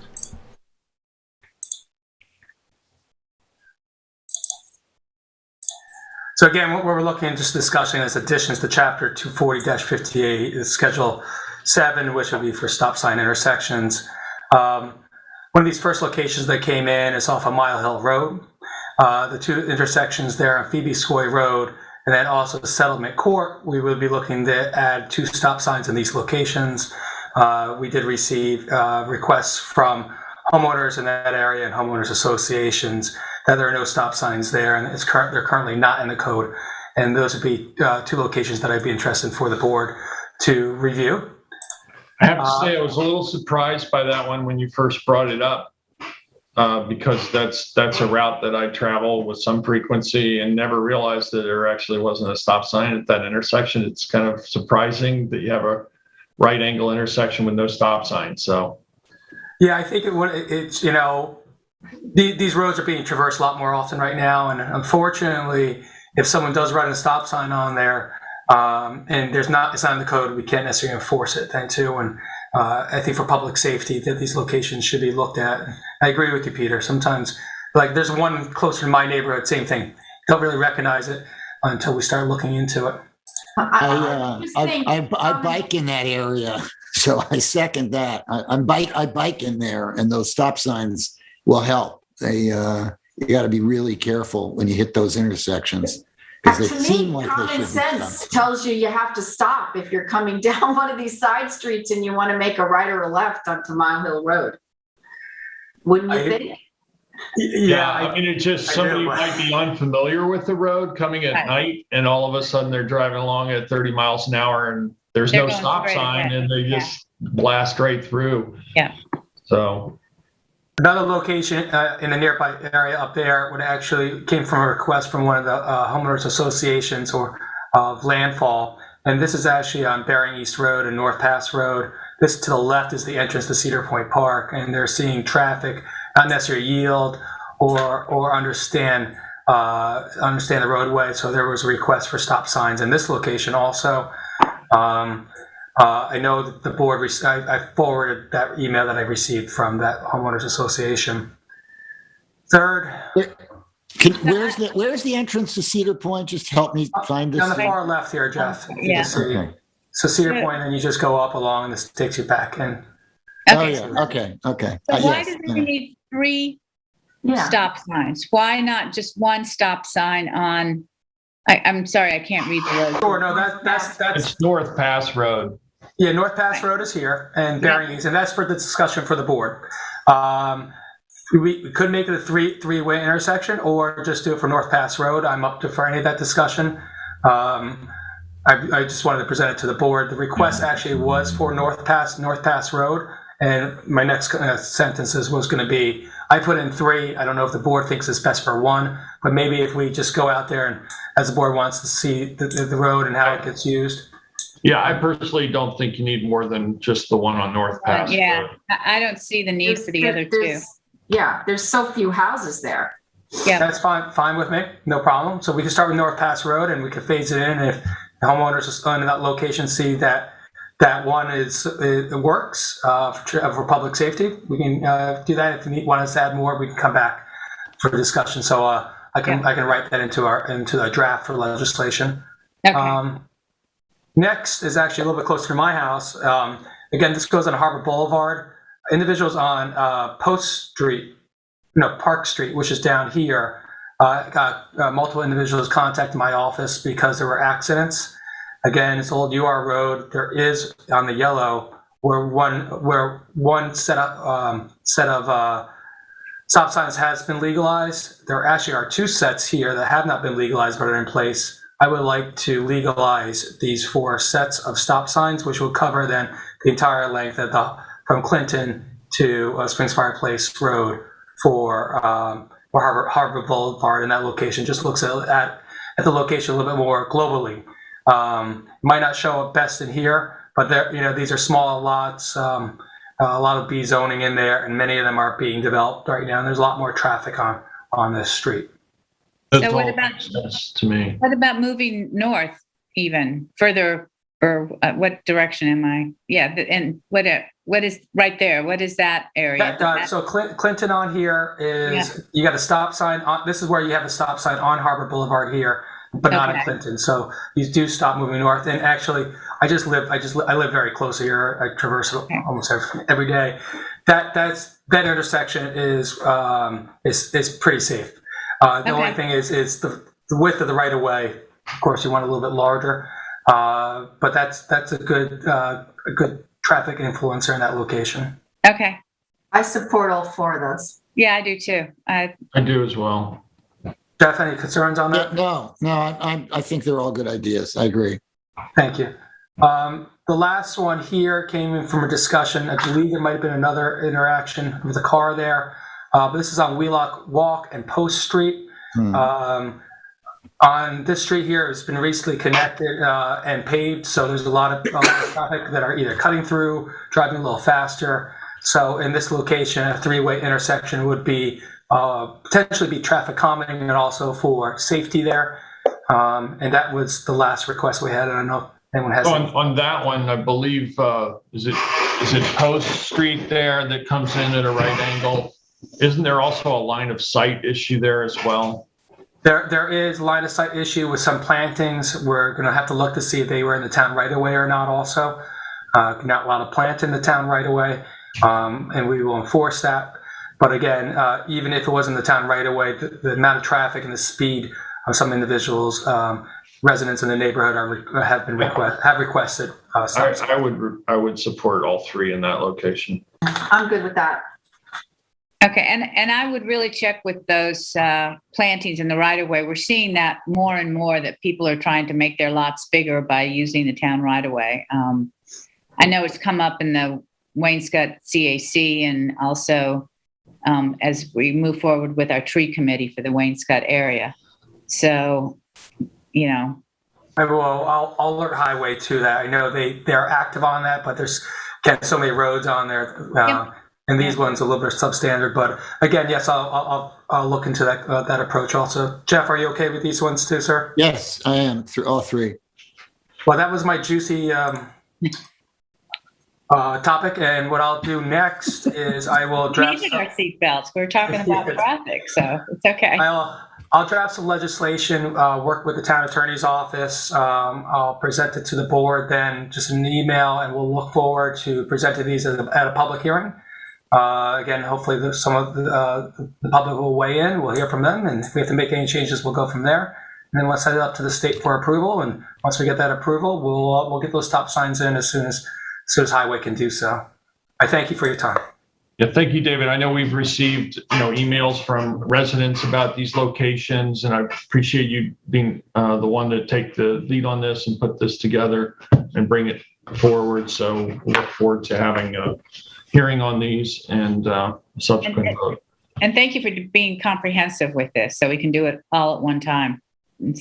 My pleasure. Thank you. Indeed. Well done. That brings up our next topic for discussion today, and that's the East End Regional Intervention Court resolution. And John, you want to give us the rundown, the lowdown on this? Yeah. Can you hear me? Yes, we can. Okay. The East End, basically, this is the East End Drug Court, as it's sometimes called. It's part of the East End Regional Intervention Court, which is sort of a specialty or alternate court. If certain defendants meet the requirements, they can have their cases adjudicated in that court. And it has certain qualifications. You have to basically you have to be evaluated with regard to substance abuse and have a drug offense or a nonviolent drug-driven offense. No significant issues that would delay or prevent completion of treatments, and have no drug sale incidents within a 10-year period, with exceptions to be determined on a case-by-case basis. So what it is basically is like an alternate method of adjudicating these kinds of violations or charges, I should say, that include some element of a treatment and assistance to try to overcome whatever the issues might be that are impacting the individual. And the administrative judge appoints various assigned town and village justices to that court. And they have recommended the appointment of Steve Tukulski, our local justice, to that particular court. The only thing I don't know how often they meet, but it is included. It's kind of covered in there. They don't get any additional compensation for it or anything. It's kind of an appointment by the court to those that they think would be appropriate for that kind of a analysis of these. I don't know if I want to say crimes, but charges. And the proposal in this in this period, which starts in January, includes Steve Tukulski, Mary Faith Westervelt, Karen Sartain, and Eileen Powers, all to serve on the drug court hub for the East End Regional Intervention Court. And they have requested that we provide a resolution that indicates that the town board is okay with this appointment. And so I do have one prepared. If the board's inclined to approve it, I'll put it on for the next meeting. Any questions or comments from board members? I'm supportive. I spoke to Steve and, he's, amenable to this. Have we had representation on that court before, John? Good question. I don't know. I think we have, but I'm not positive. I don't see a downside to this. I think could be very helpful. Yeah, I don't think there's a particularly large volume. I know when they first started the East End Regional Intervention Court, which is, I think, a little sort of the larger hub of the drug court, I think they were anticipating somewhere in the range of 60 to 70 people.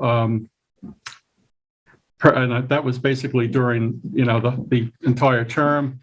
And I'm trying to see, there's no date on this, but then it increased to 100 participants the second year. It's a relatively low volume, but still, I think a useful thing for the community to have.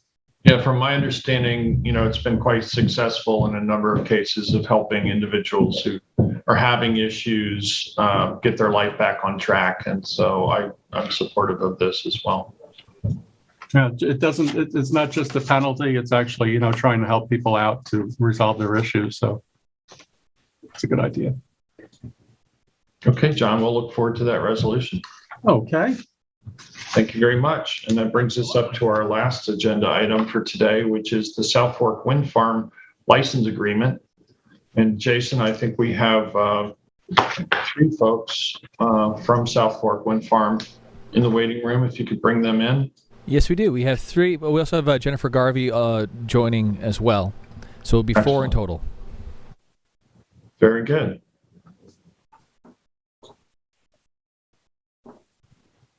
Welcome, everyone. Welcome, Jennifer. Good to see you. So today we're going to have a discussion about the proposal of the South Fork Wind Farm. Welcome, Jennifer. May you mute your YouTube feed? There. Today we're going to have a discussion. Great. Okay. So we'll have a discussion about the request of South Fork Wind to utilize various town properties for access to the Long Island Railroad portion of the transmission cable. So Jen, you want to just give us the overview? And I know that we have granted permission for some environmental research and look at the various trees and properties with the environment in mind, and you have some updates on that. Sure, and good morning, everyone, or afternoon now. Thanks so much for your time. I actually have a couple of team members on the call with me. Sal Giuliano from Eversource leads the real estate team, and he's been working closely on the terms of this proposed license agreement. I also have Nicole Libby from Eversource, who's an environmental specialist, and Vinny Montebiero, who is a project manager for South Fork Wind, working for Burns McDonnell. So I'm actually going to hand it over to Sal, as he can provide the latest information on the terms that that have been proposed by our team for this particular use of this particular area. Good afternoon, everyone. Welcome, Sal. Thank you. Good afternoon, everyone. So we are proposing a license agreement for a 2-year term with the possibility of extension only if needed. And the draft of that agreement has been provided in the past to the town attorney. We did receive some indications back that we had identified 2 parcels that we had requested for use, but they were acquired using CFS funds. And since they were purchased with conservation funds, that we would eliminate those parcels from consideration, which we have done so. The proposed grant, and in a minute I'll hand it over to Nicole Libby, because she Sal, let me just interrupt. CPF funds is what it is, and I appreciate that. Thank you. Sorry about that. Thank you. And just in a minute I'll turn it over to Nicole, because Nicole will review the items that were discussed at our last meeting, which included preparation of a site restoration plan. So we'll review that with you this morning as well. But back to the license agreement, as consideration, we are proposing the payment, a lump sum payment of $111,000.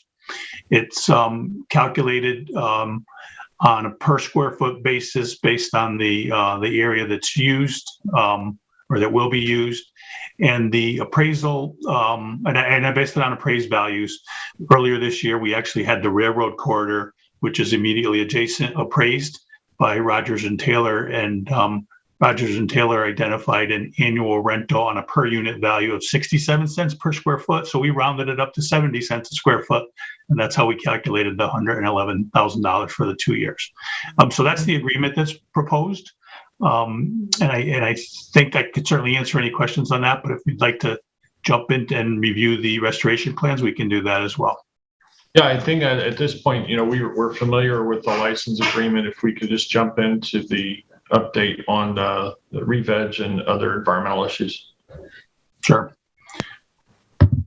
So I hand it over to you, Nicole. All right. Hi. Thank you. So I'm Nicole Libby with Eversource. I work in the environmental division, and we did prepare a set of restoration plans for your town parcels. I believe those were in your package. Basically, the plans include plantings to restore the area and to kind of mimic the natural forest type that is there now. It's a pitch pine oak forest type that is mapped by the state, and we found to be true during our field surveys as well. And we included a mixture of trees and bushes there to to try to mimic that natural forest type, as well as minimize potential for future pine beetle damage. So we have a mixture of tree species and shrubs that would, take well to that area. I don't know if you have any specific questions or. Yeah, I do, Nicole. I looked over your restoration plant schedule, the draft there.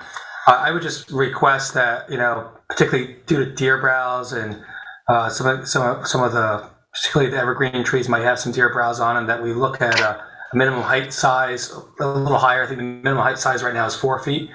I'd be more interested in 6 to 8 feet specifically to allow for the plants to flourish. There is one location that's on the backside of the CDCH building, in which is a potential location for ball fields, and the extra clearing there would potentially affect some of the view sheds up from the ball fields onto the right of way. So if there's any way in that one location to even increase it higher, I would be requesting that, knowing how slow pitch pines might grow back. But overall, besides that, I think your plant schedule suffices. I just want to mention, I know that Kim Shaw had expressed concern about the use of those pines in the plan and was looking for some other sort of an evergreen. Yeah, I think the white pine is a more suitable tree, especially given the fact that the Pinus rigida, or the pitch pine, is so susceptible to southern pine beetles that we probably shouldn't be revegetating with that species at this point. Yes, I was going to ask about that. Did we get a memo from Kim? That was going to be my comment, is to run this by Kim. I didn't see that memo if it did. I saw a copy of an email from her that I can send you, but I don't know if there was a memo. And to David, this just came in this morning. I was just going to say, can we run this by Kim Shaw and just get whatever comments she has? Yeah, we got it embedded in the thread. Is she states her and Mark have reviewed the plans. They look great. The only concern is that of the pitch pines, based on the beetles, we would hate to actually have to replace them if they do get infected a couple months later. Infested, excuse me.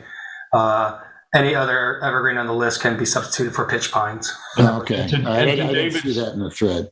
Yeah, and to David's point, I think that area that he's concerned about by CDCH, if you could favor evergreens in that location to, provide screening from the railroad to that recreational facility, that would be, I think, preferred.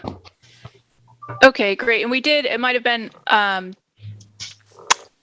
after this set went into the package, but we did make some revisions per Kim's comments. So on the town of East Hampton parcels, we now have, we did replace, I think, the pitch pine with white pine. We have northern red oak.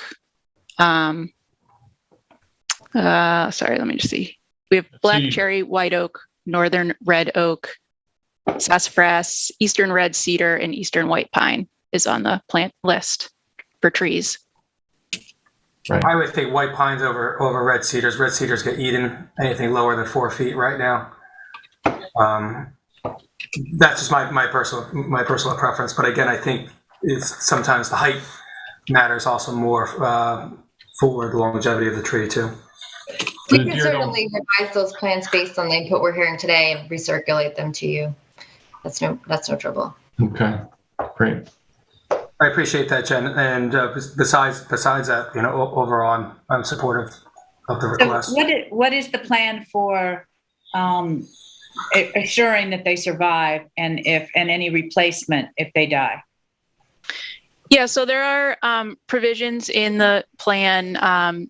They're pretty robust for, I guess, a couple of layers. Number one, the contractor that provides that does the plantings, there's like a 1-year guarantee in there from when we accept the plants. We'll need to make sure they're alive and well before we accept them on the site. And then there's a 1-year guarantee from there, and there's provisions for maintenance within that year, watering, replacing dying plants, anything like that. And then additionally, through our environmental management and control plan, the EM and CP, for the project, there's long-term monitoring provisions in there as well. I believe typically it's at least 2 to 3 years. And those, the monitoring really can only stop once we have sign off from the agencies. So there's certainly provisions in there to make sure the restoration is successful. Thank you. Mm-hmm.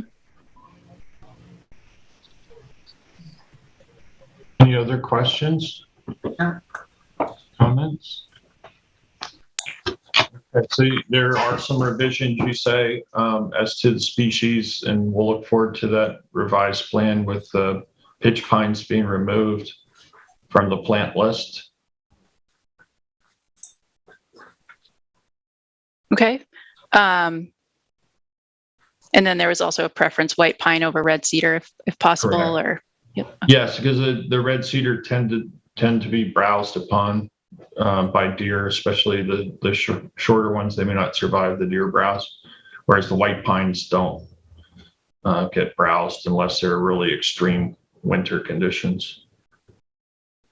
Okay. And if I'm just thinking if there's a preference to keep some diversity there, if there are measures we can implement to minimize deer browsing. So bayberry does not get browsed by deer. So that's a woody shrub that can grow 10 to 12 feet tall in some circumstances. So that's another plant that does not get browsed on heavily. The deer will pretty much browse to some degree on the other plants, but if you're mixing them together, they're less likely to browse on some of the other plants because the bayberry puts out a rather strong odor that will mask some of the other vegetation. So the survival rate's probably better if you're interspersing bayberry.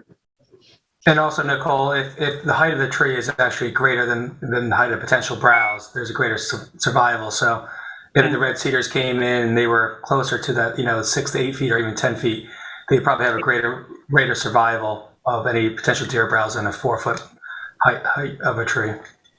Okay. Yep. We'll take a look at that and see how we can revise for you. Yeah, I agree with a higher instead of 4 feet, go to 8 feet. And I think that's very similar, Sylvia, to how you successfully lobbied the LIRR to screen in the Amagansett substation over there. And to that point, that looks great. Thanks. And that looks good, doesn't it? It has taken a year, but it's and they replaced it. There were a few things. And there's a greater survival rate too. Yeah. Okay. Anything else we need to discuss at this point? Just one more question, if I may, as to process. If we are able to make the revisions to these drawings and submit them quickly back to you, and they're satisfactory, would we then proceed to essentially establishing the license with the maps as an exhibit, and you would review that and determine whether you're going to adopt it, and ultimately so we can sign the license? Yes, and I think honestly this was the last remaining part of completing the license agreement. So I suspect with these changes, the board is going to be amenable to having this license agreement up at the next regular meeting for approval. Thank you. Great, thank you. All right, thank you very much, folks. We'll move on now to liaison reports. Thank you all. Take care. Bye-bye. You all. Thank you, Ben. Thank you. Kathy, do you have a liaison report for us? Sure. I just wanted to talk a little bit about human services and our senior programs. So we continue to run our nutrition program, serving lunch from 11 a.m. to 1 p.m. We're, social distancing, tables of 8 are now tables of 4. Masks remain on unless you're eating. And we're seeing an average of 40 participants a day at the East Hampton nutrition program and around 15 or so folks at the Montauk program. We're also running our senior activities. The schedule is on Mondays at 10 a.m. There's chair yoga. Tuesdays at 10, healing circle. Wednesdays, we're now starting at 9 a.m. for floor yoga.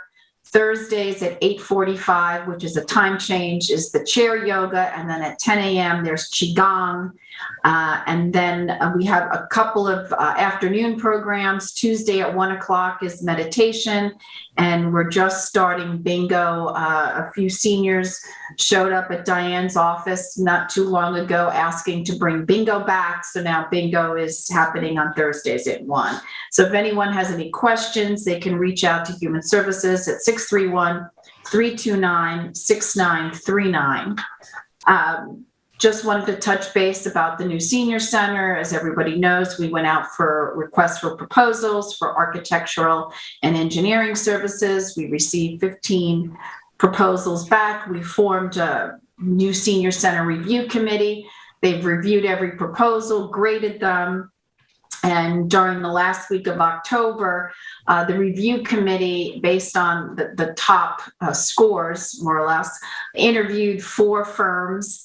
And they have now narrowed it down to 2 candidates, 2 firms. Questions are going out to them this week, and we'll be interviewing those top 2 firms once again later this month. East Hampton Library is teaming up with the Suffolk County Police Academy, and they're doing a Narcan and crisis intervention training program. I'm grateful that the flyer for that has been put on the town's social media, and this is happening tomorrow night, Wednesday, November 10th, from 7 to 8:30 at the East Hampton Library. And this is for high school students, and adults. You need to be 18, and those that are 18 and older will receive a Narcan kit. So if anyone wants to sign up for that, they can go to the easthamptonlibrary.org or call 631-324-0222 and sign up. That's important. Next is, OLA has teamed up with, it's a program called New York Project Hope, and it's for folks that are struggling and need, emotional support and need to reduce stress. They can reach out here and get help. You can call or text, and they've got counselors that can help in English and Spanish. And their number for the helpline is 631-500-0837. Spring CAC met at the end of October, and we had a Q&A with Chief Sarlo. And what I'd like to do is report more on the CAC meeting next week during my liaison report. But the one thing we did talk about was Laos Point. I've had conversations or brought it up in my liaison report prior that some, asphalt millings got placed down in the parking lot to reduce to fill in the holes and reduce runoff. And we went to the Water Quality Technical Advisory Committee with David and Melissa and company to see if there was a potential for a project there. And sure enough, we all met out there, and there is. So there's going to be a presentation at next Tuesday's work session. The committee's come up with a concept plan that was put together by McLean and reviewed last week by the Water Quality Technical Advisory Committee. And I think, all the interested stakeholders, including Aquaponic Protection Committee, who is, very interested in this project, will participate. So stay tuned for that. We had talked about, I guess it was a month or two ago, we had Hugh King at a work session to talk about the ethics legislation. It needed an update. And I'm working with Nancy Lynn Thiel on revisions for that. And I'm hoping that we're going to have a discussion at next Tuesday's work session. And then I just wanted to give an update regarding, emergency communications at the Girl Scout camp in Springs. So the attorneys for the town in American Tower have gone back and forth on the language in that contract. And I believe that we're still waiting on a piece from our insurance carrier. And that's really the holdup. And I'm hoping we can get that resolved in the next few days so that we can the board can discuss it in executive session next Tuesday so that we can get this moving forward. And that's what I have for today. Thank you, Kathy. David? Yes, thank you very much. I'll just add on to the discussion from the Water Quality Technical Advisory Committee. Kathy's correct. Most of the part of the discussion was discussing the efficacy of a water quality project at Laos Point. The Water Quality Technical Advisory Committee also discussed the upcoming 2022 RFA discussions, the request for applications for upcoming projects for water quality using the funds from the CPF funds for water quality. They'll be trying to put that RFA out a little bit earlier this year than they did in the past then too. And they were discussing a timeline for notice and deadline. And once I get some more information back, I'll let the board know about that. The committee also had a brief discussion on proposed septic code changes.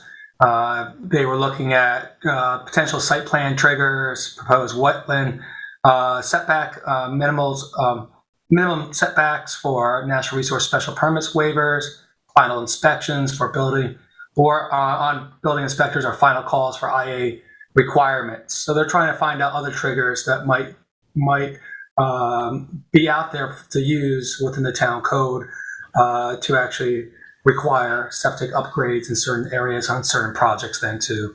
And I look forward to continuing that discussion. I'll bring it to the town board. Or they will also representatives from the Water Quality Technical Advisory Committee. On the 1st of December, the Montauk CAC met. It was a nice meeting on Zoom. I want to let the town board know that the CAC made 3 motions. I'll read off those motions. They are all adopted with a unanimous vote. The first one was concerning the airport. If the town board, the motion was, if the town board decides to close the East Hampton Airport temporarily, it will not do so without a firm plan in place for reopening, which plan includes a specific timetable for reopening and specifies all changes to be enacted upon reopening. That motion was put forward and adopted unanimously. I will also forward that one on to Lisa LaCory so she could add that to the comments for any of our draft outreach programs that we've done. Another conversation was at the town board. Another motion that was put forward was the town should pass a local law to opt out of allowing adult use cannabis retail sales or on-site consumption licenses by December 31st deadline, but continue to consider thoroughly whether and on what terms to opt in during 2022 to allow such activities. So our discussion was about the state's cannabis legislation, knowing the Office of Cannabis Management was just formed and staffed recently in the last 2 months. They understood the timelines that the town is on and options moving forward that we could opt in. But as far as the timing of discussing local law and local zoning regulations, probably was better to opt out now and continue the review. So that also was put forward. It was a nice discussion of the community there. They're going to go back and read through some more of the information they said to them that I sent to them earlier. We might be discussing this again in the coming months and bring back some more information. What did come of that discussion there from the Montauk CAC, and it moves me into the Beach Advisory Committee, but was where you can legally smoke cannabis currently right now. And those locations specifically was discussed about on our beaches right now. And the majority of the members there, I think all the members there, were in favor of not allowing smoking on lifeguarded beaches and lifeguarded hours right now. And that'd be for smoking of cigarette, vaping, or also for cannabis then too.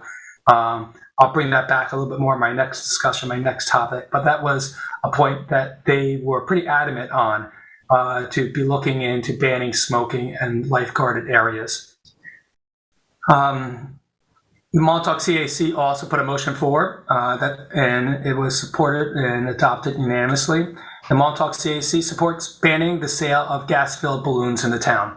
I know that went to public hearing, and that would be brought up to a vote shortly, but I wanted to let everyone know that that was discussed, and that was a motion that moved forward on there.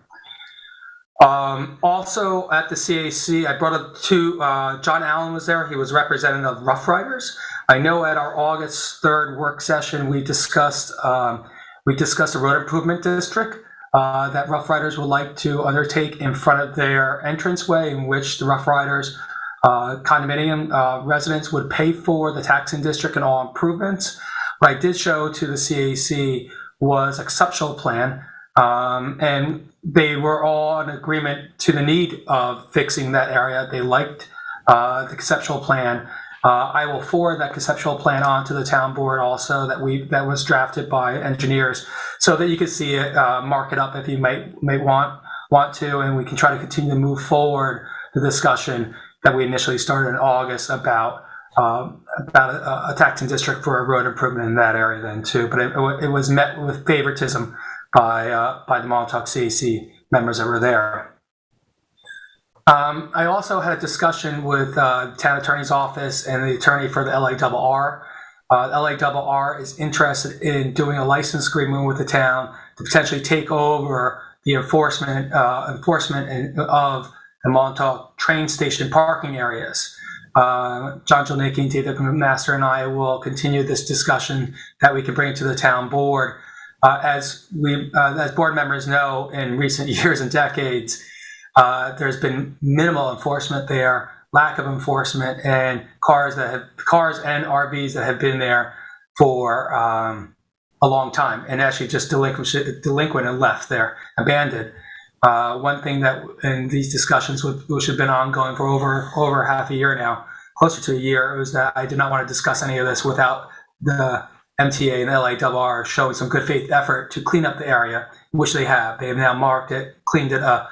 They have put signposting. They have cut back vegetation, and we're going to continue on those discussions. And I look forward to discussing that with the board as we maybe get a little closer to any type of agreement if the board wishes to do so.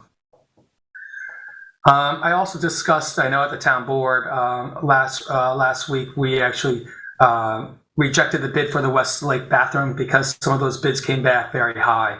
I know Jeff had asked at what percentage, but what we're seeing is through either supply chains, and no, it's nothing unique to East Hampton, and cost of materials, the cost came in very high. We reconvened a working group with our head purchasing agent, engineers, and the representatives from Buildings and Grounds to look at other options that we can decrease the costs by using other procurement options, current contracts that we currently have, other ways we could source from different vendors. And I think we've come up with some options right now that will save the town hundreds of thousands of dollars right now. At the same time, also getting the IA upgrade that was being discussed, and also the fisherman's storage. So we're going to continue that discussion. I look forward to getting that back to the town board in the upcoming weeks so we can try to move forward on it. But I want to thank that working group for looking in other creative ways and right now to save the taxpayer money, but also get a project complete and move forward in these times of not necessarily need, but of expenses. things are costing a lot right out there right now, but the team has put together some options I think the board's going to like in the end. A couple weeks ago, the Beach Advisory Committee that the town has, we met. I wanted to have that first meeting. We're going to follow up shortly, and I look forward to coming to the town board in December with some of that discussion recommendations.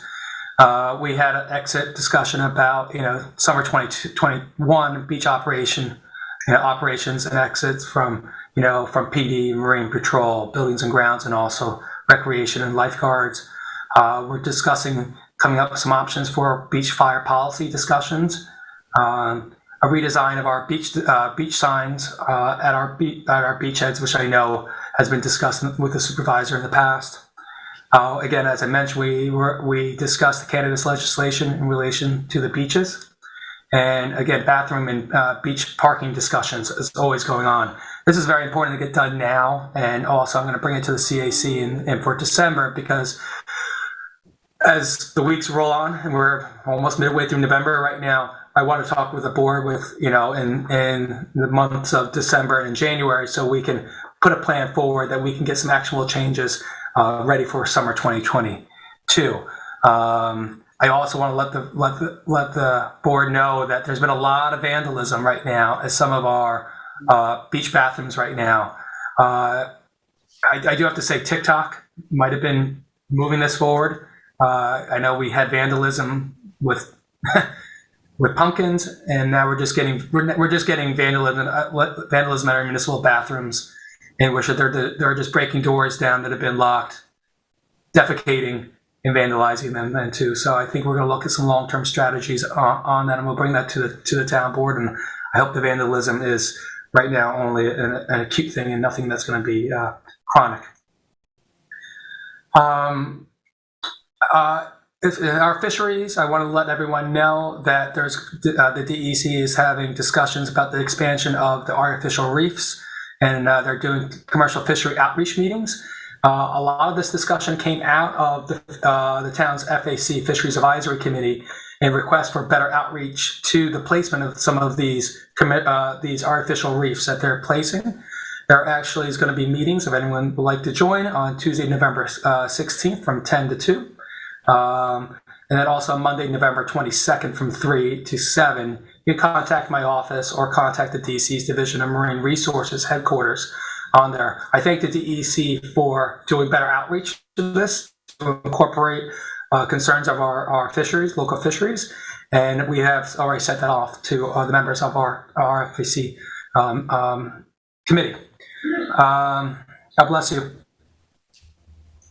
I also want to let everyone know that the Marine Resource Advisory Council will be meeting also on Tuesday, November 16th from 2 to 5 p.m. If you're interested in joining the virtual meeting, please contact my office or the DEC's website for the Marine Resources Advisory page. We just received a request also from the trustees, and they're looking for some help getting eyes out for data loggers in Napeague. If you don't mind here, I want to just show what a data logger is. Jason's going to screen share. If anyone on the board, Beach Walks, or anyone sees it out there, this is a data logger, okay? It's tied to a cinder block, and they're placed within Napeague Harbor right now. Very small, but very, very important. Let me just get some of the reasons why they're so important right now. This was just sent to me by Gabriella and the trustees. They're put out there by Chris Gobler, and they are actually taking information about oxygen levels in our harbors right now. So there's a lot of information in them. If anyone sees one, please return it or contact the trustees, my office, the town board. They're very important to long-term goals that the town and the town trustees have for managing our environment and our waterways. Let me just get back to my liaison report. The town board is aware that we did a grant intake for damages that were incurred for repairs during Hurricane Isaias. Yes. You got it. we've been looking to repair Star Island commercial docks for a while, but there's been a lot of damage, so we took a grant intake. Potentially, we can get grant funding for that. It's an expensive project, and it's also a project that's going to take some time to do so. So the SLIPs committee, along with the FAC members, will be discussing with some of the slip holders the timeframes on that, so we can get those piers replaced. But we're going to look for some grant funding on them also to pay for that instead of bonding. In Highway Department, I'm going to have a resolution on upcoming to increase our pay for snowplow, seasonal snowplow operators from $25 to $30. We're looking to try to lure more individuals or incentivize more individuals, I guess, for that role. Again, honestly, I hope there is snow up here. The seasons are nice, but at the same time, we need to make sure we have enough operators on our plows to be able to safely. Sorry, David, no snow locally. I know. No, thank you. One time. There are two things. We have upcoming Veterans Day on Thursday. Right now, I want to thank all our veterans for their service. I want to let the veterans know of two things also, and just the community. First one is the U.S. Department of Veterans Affairs has, Hugh King let me know this as part of the cemetery a long time ago, but our cemetery's reporting. But the U.S. Department of Veterans Affairs will replace missing broken headstones for veterans. The Memorial Program Service Application Assistance Unit should be contacted if your loved one has a damaged or missing headstone that you'd like that be replaced. So there is funding for the federal government for that. Again, the veterans headstone or marker, if they would like to contact 1-800-697-6947, that's the VA. They can also contact my office if you want any more information. But that is one option that they have for replacing or repairing veterans memorials. Lastly, I also want to let the town residents know that Steve Ballone, the county executive, put out yesterday an initiative asking residents to replace a light bulb inside or outside their home with a green one to show support for the veterans ahead of Veterans Day this Thursday. Steve, the county executive, has named Operation Greenlight.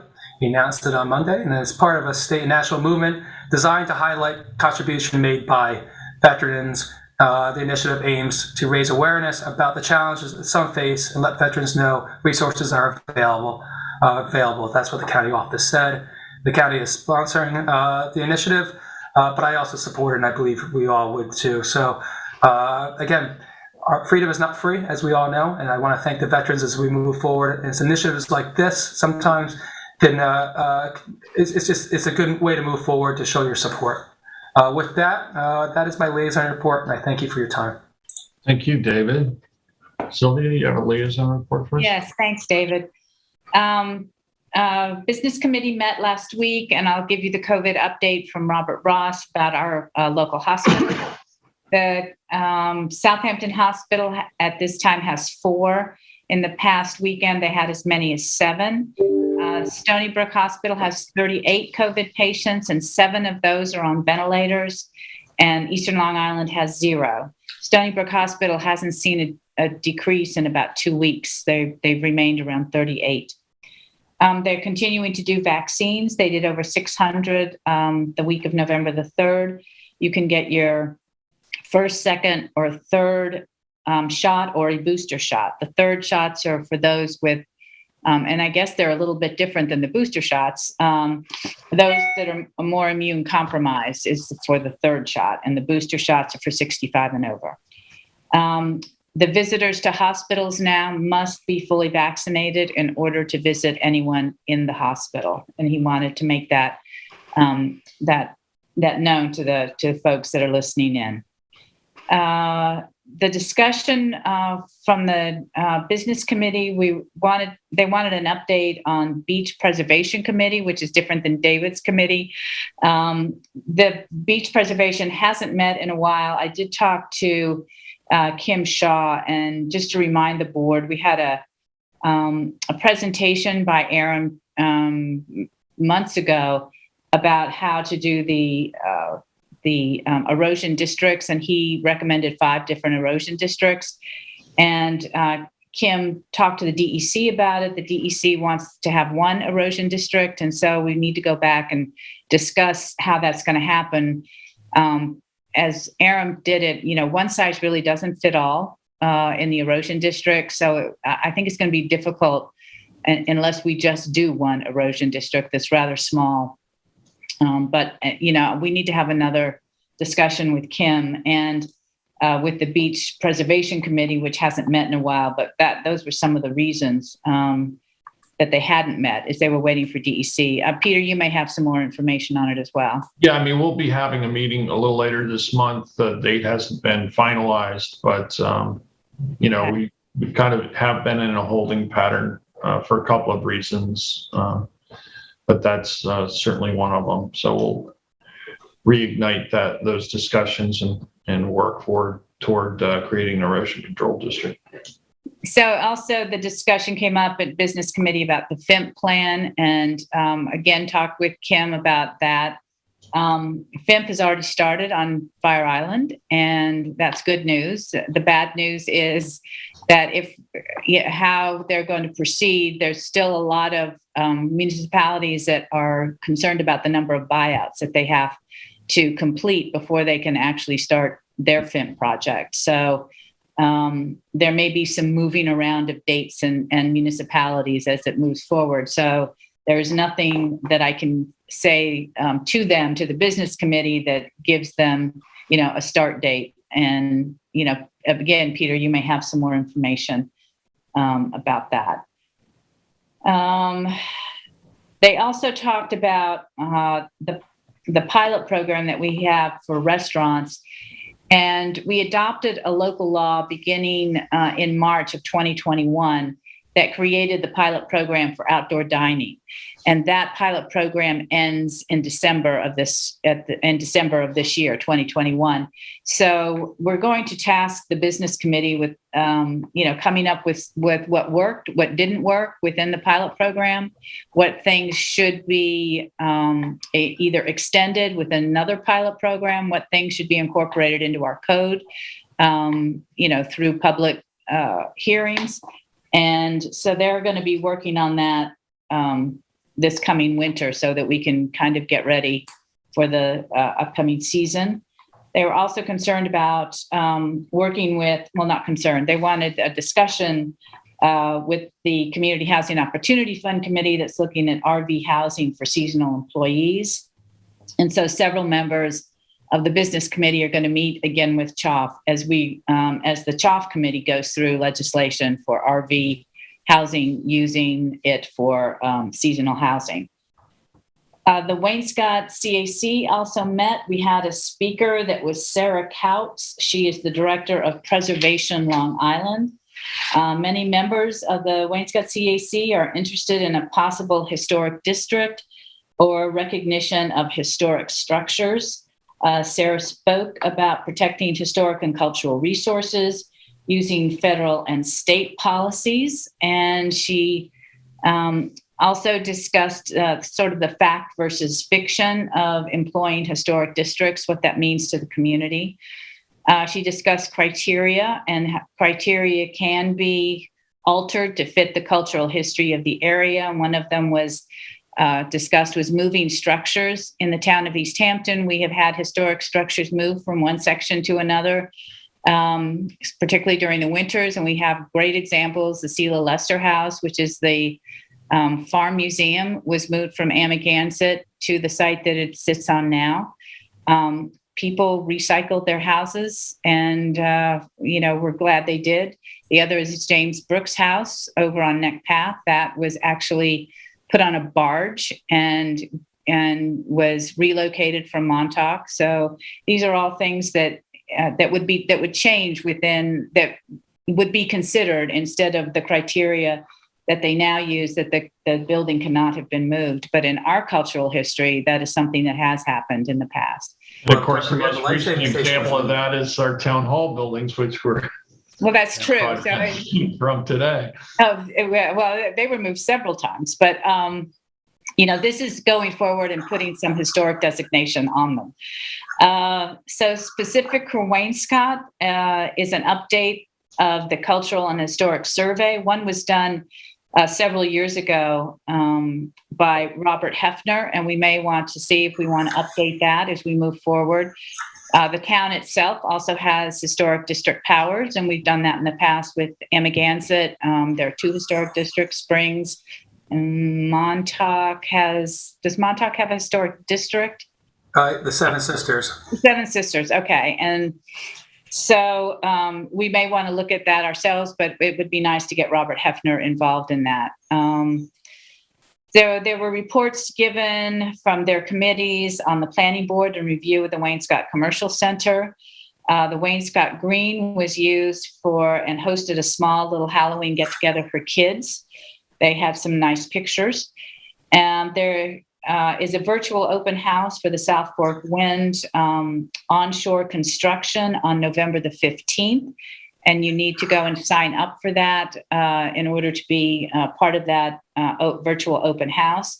And the group had several questions concerning the fishery study that was delayed and construction start times. And I think all of those answers or questions will be answered during that virtual meeting. The Housing and Community Development Agreement I sent to you, everybody should have a copy. The agreement is between the town and the village, and we need a joint municipal agreement. Our housing department will issue permits, monitor, and approve tenant approvals in affordable housing units created by the village code in their commercial businesses. So the mayor has signed it in the village, so I just want to make sure that the town board is aware of it and that, gives permission. I don't know if we need a, John, you can answer this. You also worked with Tom on the agreement between the village? Between the village and the town? Yeah. Yeah. So what was the question regarding it? Well, do we need a resolution in order to have the supervisor sign it? Yes, we do. So just my only question about that agreement is, I know that it says in the agreement, if any fees are collected in association with the administration, that they go to the town to cover our expenses. My only question is, are they really enough to cover the employees' time? And if so, that's great. And if not, maybe we should have some sort of consideration where the village would contribute to us for providing that administrative support for them. So that's the only question I have about the arrangement at all. If we're providing the staffing and the administration of this for the village, is it an equitable thing for us to do so based on just fees alone, or should there be some consideration for compensation for providing that service through the municipal agreement? So, John, can you and I talk with Tom about how much time he sees it taking and what the fees would actually be that would come to the town? Yeah, no, that's a good idea. I was just thinking that, he probably could give us a pretty good idea. Right. What's involved, so. How many hours, staff time, et cetera. Okay. Okay, so we'll do that. All right, and the rest of the board is comfortable? I am. I read it. Okay. And that is my report for this week. Thank you, Sylvia. Jeff, do you have a liaison report for us? Yeah, I just have something very brief. I've been attending the CAC meetings in Wayne-Scott and Springs, and there was a discussion in Wayne-Scott about the Helicopter Safety Act of 1919, which has been in the news, which is a proposal that came out of the city council to eliminate unnecessary helicopter traffic over New York City, which actually could impact us. Jeff, could you just state what the date on that was again? It was sounded called like you said 1919, which can't be right. 2019. 2019. I seem to be having a little trouble with my internet here. Anyway, I've checked in with to find out where it is it's now in Congress in committee. It's in a subcommittee of the Transportation and Infrastructure committee, which I'm sure right now is a pretty hot seat to be in, given the negotiating over the infrastructure bill. But I've reached out to the chairman and the head of the subcommittee via Chuck Schumer's office, and I'm reaching out with Jerry Nadler, who is the congressman who has the greatest concern because New York is in his district. So I don't have any answers at the moment, except to say that it is in a subcommittee, the aviation subcommittee of the Committee on Transportation and Infrastructure, and I'll try to get some more specific information on that. Can you give us a little more information about what that actually entails and what the gist of it is? It's a proposal that would ban all helicopter traffic transiting New York City except for essential helicopter traffic, like emergency, police, fire, that sort of thing. So it's a fairly broad ban on helicopters, and it's called the Helicopter Safety Act of 2019. Thank you, Jeff. Anything else? No, I don't. Okay, thank you. The Amagansett Citizens Advisory Committee met last night. The discussion included the lighting in the parking lot north of the Hamlet Center. They're pleased with the lighting in the new portion of the lot, but have some ongoing interest and concern about lighting or lack of sufficient lighting in the rest of the main parking lot there. It also was brought to my attention that the comfort station lights are off, so I'll need to follow up with Buildings and Grounds on that. I can answer that one. We're going through switching all the daylight saving hour timing right now on them, and that one just hadn't gotten to. Okay, so it's just an issue of the timers being reset, which is what we thought it might be, but thanks for that, David. They did at the last CAC meeting, which I wasn't able to attend due to the debate schedule. They had a discussion with Susan Harder about lighting, and they voted unanimously to support 5 lighting principles. They are lighting should be useful. All light should have a clear purpose, should be targeted so that light should be directed only where it's needed. That lighting should be at the lowest level, should be no brighter than necessary to achieve the goal. It should be controlled so that when it's needed, it's good, but in off hours when it's not needed, that it should be turned off with use of timers, for example, and that the color is important, and that warmer lights where possible to stay away from, bluer light, bluer and violet light. LEDs, we do have a 3,000 Kelvin temperature maximum, which once you go beyond that, the light gets much bluer. I also discussed with them the town board's reviewing a potential agreement with New York Power Authority over conversion of all of our street lighting to LED lighting.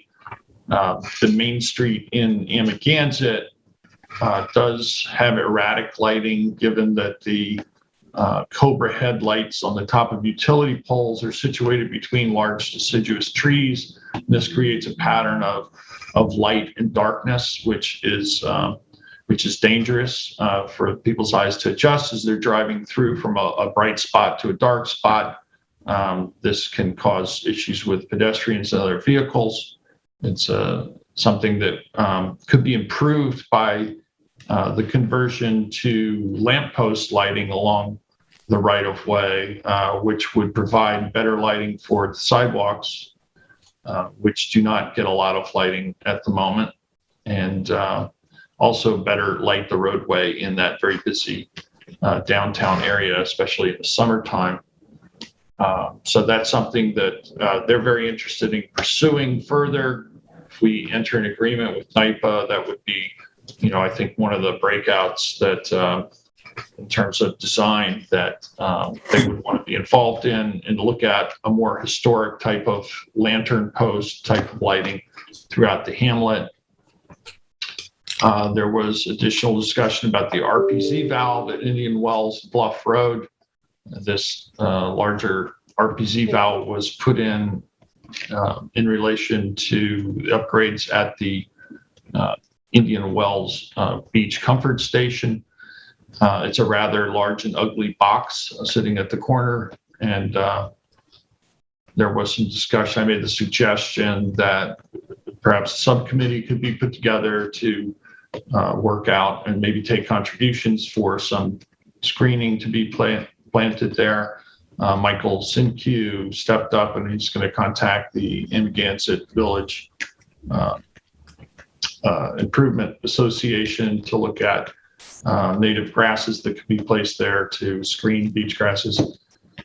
There was a brief discussion about a previous letter that the committee had sent to the town board asking for a moratorium on building and review of house size and other development issues.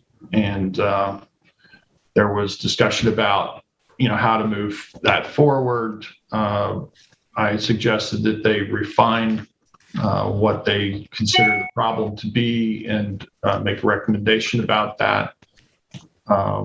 There's ongoing petition for postal delivery, home delivery within Amagansett. As of last night's meeting, 269 households have responded to the petition. And I believe one of the members on the subcommittee was meeting with the post mistress there in Amagansett to discuss next steps. I did mention to the CAC that the town board is moving towards opting out of the cannabis legislation, explained that we could opt back in later, that we decided that it would be prudent to opt out at this time while we put together zoning regulations and had better outreach and discussion with members of the community. They seemed pretty much overwhelmingly in support of that plan, as well as that there should be specific limitations on consumption in public places, public beaches and whatnot. You heard David speak about the CAC in Montauk being interested in very much the same sort of things, those types of restrictions. So we will continue to engage with them as we look at formulating legislation later on this year or early next year in advance of potentially opting back in. We have now transitioned completely from the Medival testing to Care One Concierge. That testing is ongoing at the former CDCH building at 110 Stephen Hance Path. And testing is currently available on Tuesdays, Thursdays, and Saturdays from 10 a.m. to 6 p.m. We'll be expanding that coverage with them and hope to announce very shortly in a more robust schedule of testing available. We're looking at being able to have testing 6 days a week and testing 1 day a week in Montauk. So I'll certainly keep everyone posted as that schedule expands. The COVID testing results for the last 3 weeks have shown about a 1% decline in positivity each of the last 3 weeks. The period from this October 16th through 23rd had an infection positivity rate of 5.88%. The following period from the 24th through the 30th showed 4.94%. And the most recent period I have reporting was through November 1st through the 7th. That's down to 3.85%. So again, roughly a 1% decrease per week. We certainly hope that that stabilizes or continues to decline. And if that's the case, then I will want to have a discussion with my fellow board members about reopening public meetings. Hopefully, this trend will continue, that we won't see another spike as people start to move indoors with colder weather. So we're going to continue to monitor that and apprise the board. And, hopefully we can get back to having in-person meetings again. We will be offering first-time vaccinations as well as booster shots to town employees here at Town Hall and their family members. That'll be tomorrow, but we also are hoping to expand that to the general public to make available free vaccine for anyone who's eligible in any age group. And we'll keep you posted on that development as well. We have, I had a meeting with the Hampton Hopper about the South Fork commuter connection, last mile of service. As board members know, the South Fork commuter connection offers trains in the morning and afternoon to commuters at times that are more favorable than the previous schedules of the Long Island Railroad. And as part of that project, the town is providing last mile of bus service from the train stations to various points throughout the town. Due to the expanding service, right now the weather's been good, but the ridership is up fairly significantly. With the weather being good, a number of people are walking from the train stations once they arrive and not taking last mile of bus service, particularly local teachers at John Marshall and the high school. There's some concern that as the weather gets much colder and ridership continues to expand, we'll need to add larger or more buses, so we're monitoring that.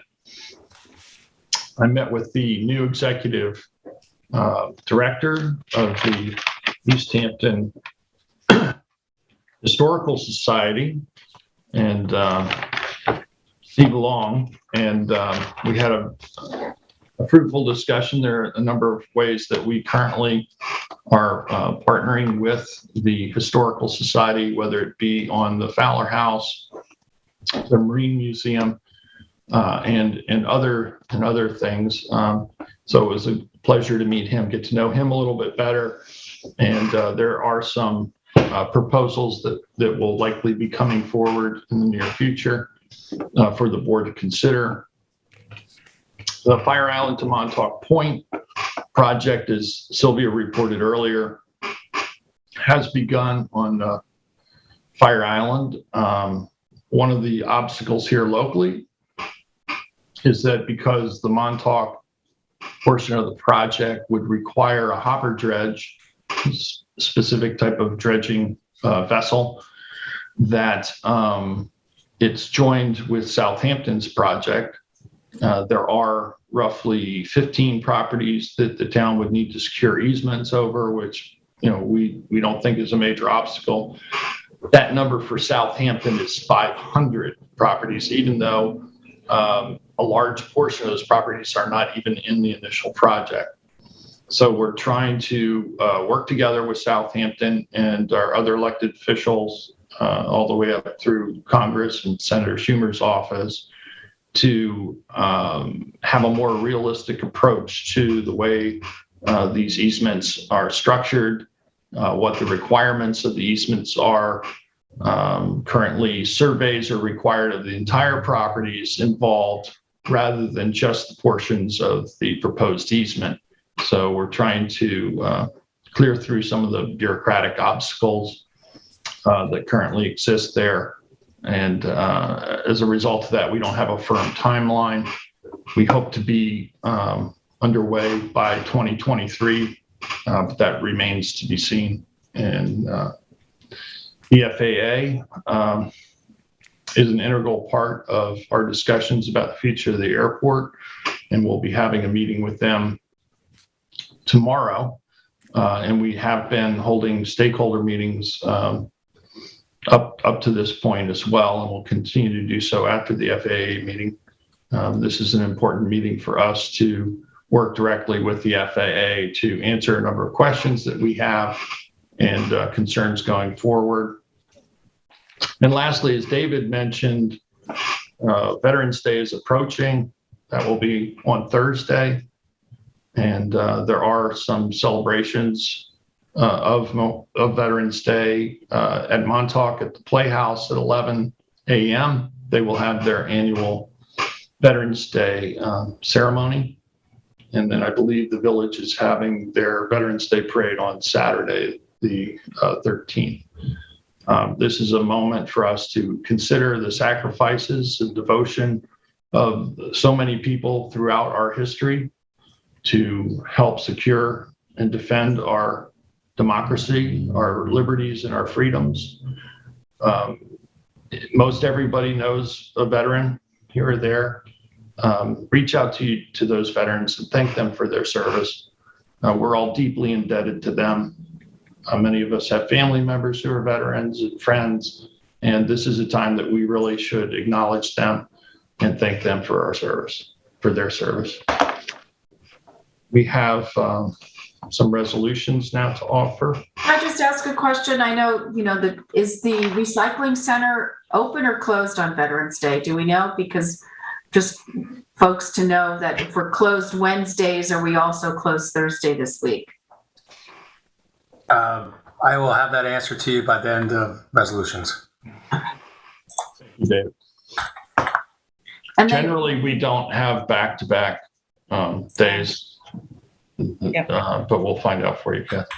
And then the other thing, Peter, as far as the COVID numbers that you shared, obviously the number of tests that Care One gave were low, so it's directional. But can we also get the numbers from Medival for the last month so that we could compare them, or actually, do a cum to just see, because then we'd have more robust numbers to look at.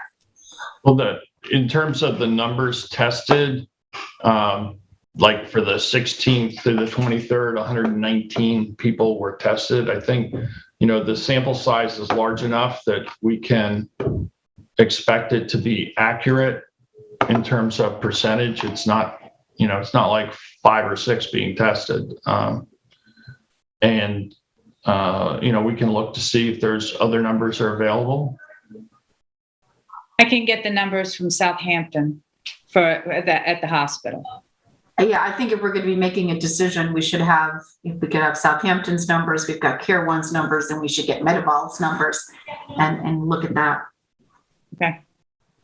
Recycling center is open on Thursday. The next day that it will be closed for a holiday would be Thanksgiving. So that will be, again, 2 weeks after. So we'll be closed on Wednesday and Thursday.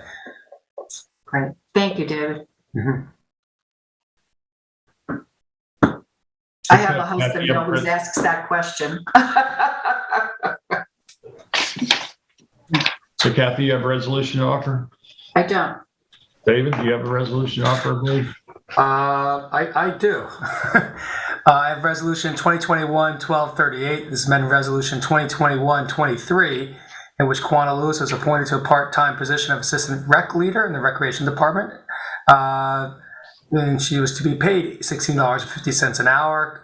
Resolved that the Quanah Lewis be and is hereby appointed to the position of assistant recreational leader at an hourly rate of $17.50 per hour, with no change to the schedule or budget account, retroactive to January 1st, 2021. Second. All in favor? Aye. Aye. Passed and carried. Resolution 2021-1239 is authorized rescission of acquisition from Sass Fox Associates. This is for 42 and 46 La Forêt Lane. The seller has not been able to deliver good and marketable title to the properties at 42 and 46 La Forêt Lane, although multiple efforts have been made to do so, and the town board has determined that it is in the best interest of the town to cancel the contract of sale. Now, therefore, be it that the town board authorizes supervisor to execute a rescission and release agreement of the contracts with the seller, subject to the approval of the town attorney for the above referenced properties. Second. All in favor? Aye. Aye. Aye. Passed and carried. Resolution 1240 is a budget modification for civil defense, and that is to move $300 from health insurance buyback to subcontractor costs in the same amount. Second. All in favor? Aye. Aye. Passed and carried. 1241 is the Boys and Girls Harbor Management Plan update after hearing. And this is resolved that pursuant to the provisions of the New York State Environmental Quality Review Act, SECRA, and Chapter 128 Environmental Quality Review Town Code, negative declarations hereby made pursuant to SECRA. And be it further resolved that town's adoption of this negative declaration shall be posted. Second. That Boys and Girls Harbor Management Plan update is hereby adopted. Second. All in favor? Aye. Aye. Passed, carried. Resolution 1242 is to retain Whiteman, Osterman, and Hannah LLP to authorize action. Resolved that Christopher McDonald, the firm of Whiteman, Osterman, Hannah LLP is hereby retained to commence an action in Supreme Court in the County of Suffolk against Seaview at Amagansett Ltd, Dunes at Napeague Property Owners Association, and the Tides Homeowners Association, and Ocean States Property Owners Association to determine the rights of the public over the Homeowners Association properties for fishing and fishing-related purposes, and to take all steps necessary and appropriate in furtherance thereof, and be it further resolved that the firm of Whiteman, Osterman, Hannah LLP shall be paid at a rate of $320 per hour for their services. Second. All in favor? Aye. So carried. We do have some items discussed in exec session. I make a motion that we go into exec session for personnel, sale of real estate, agreement with the villages for services, acquisition of property, and consultation with our council. Second. All in favor? Aye. Aye. Passed, carried. Shall we reconvene at 2:15? Great. Okay. Thank you very much, everyone. Stay safe, be well, and go thank a veteran. Yes.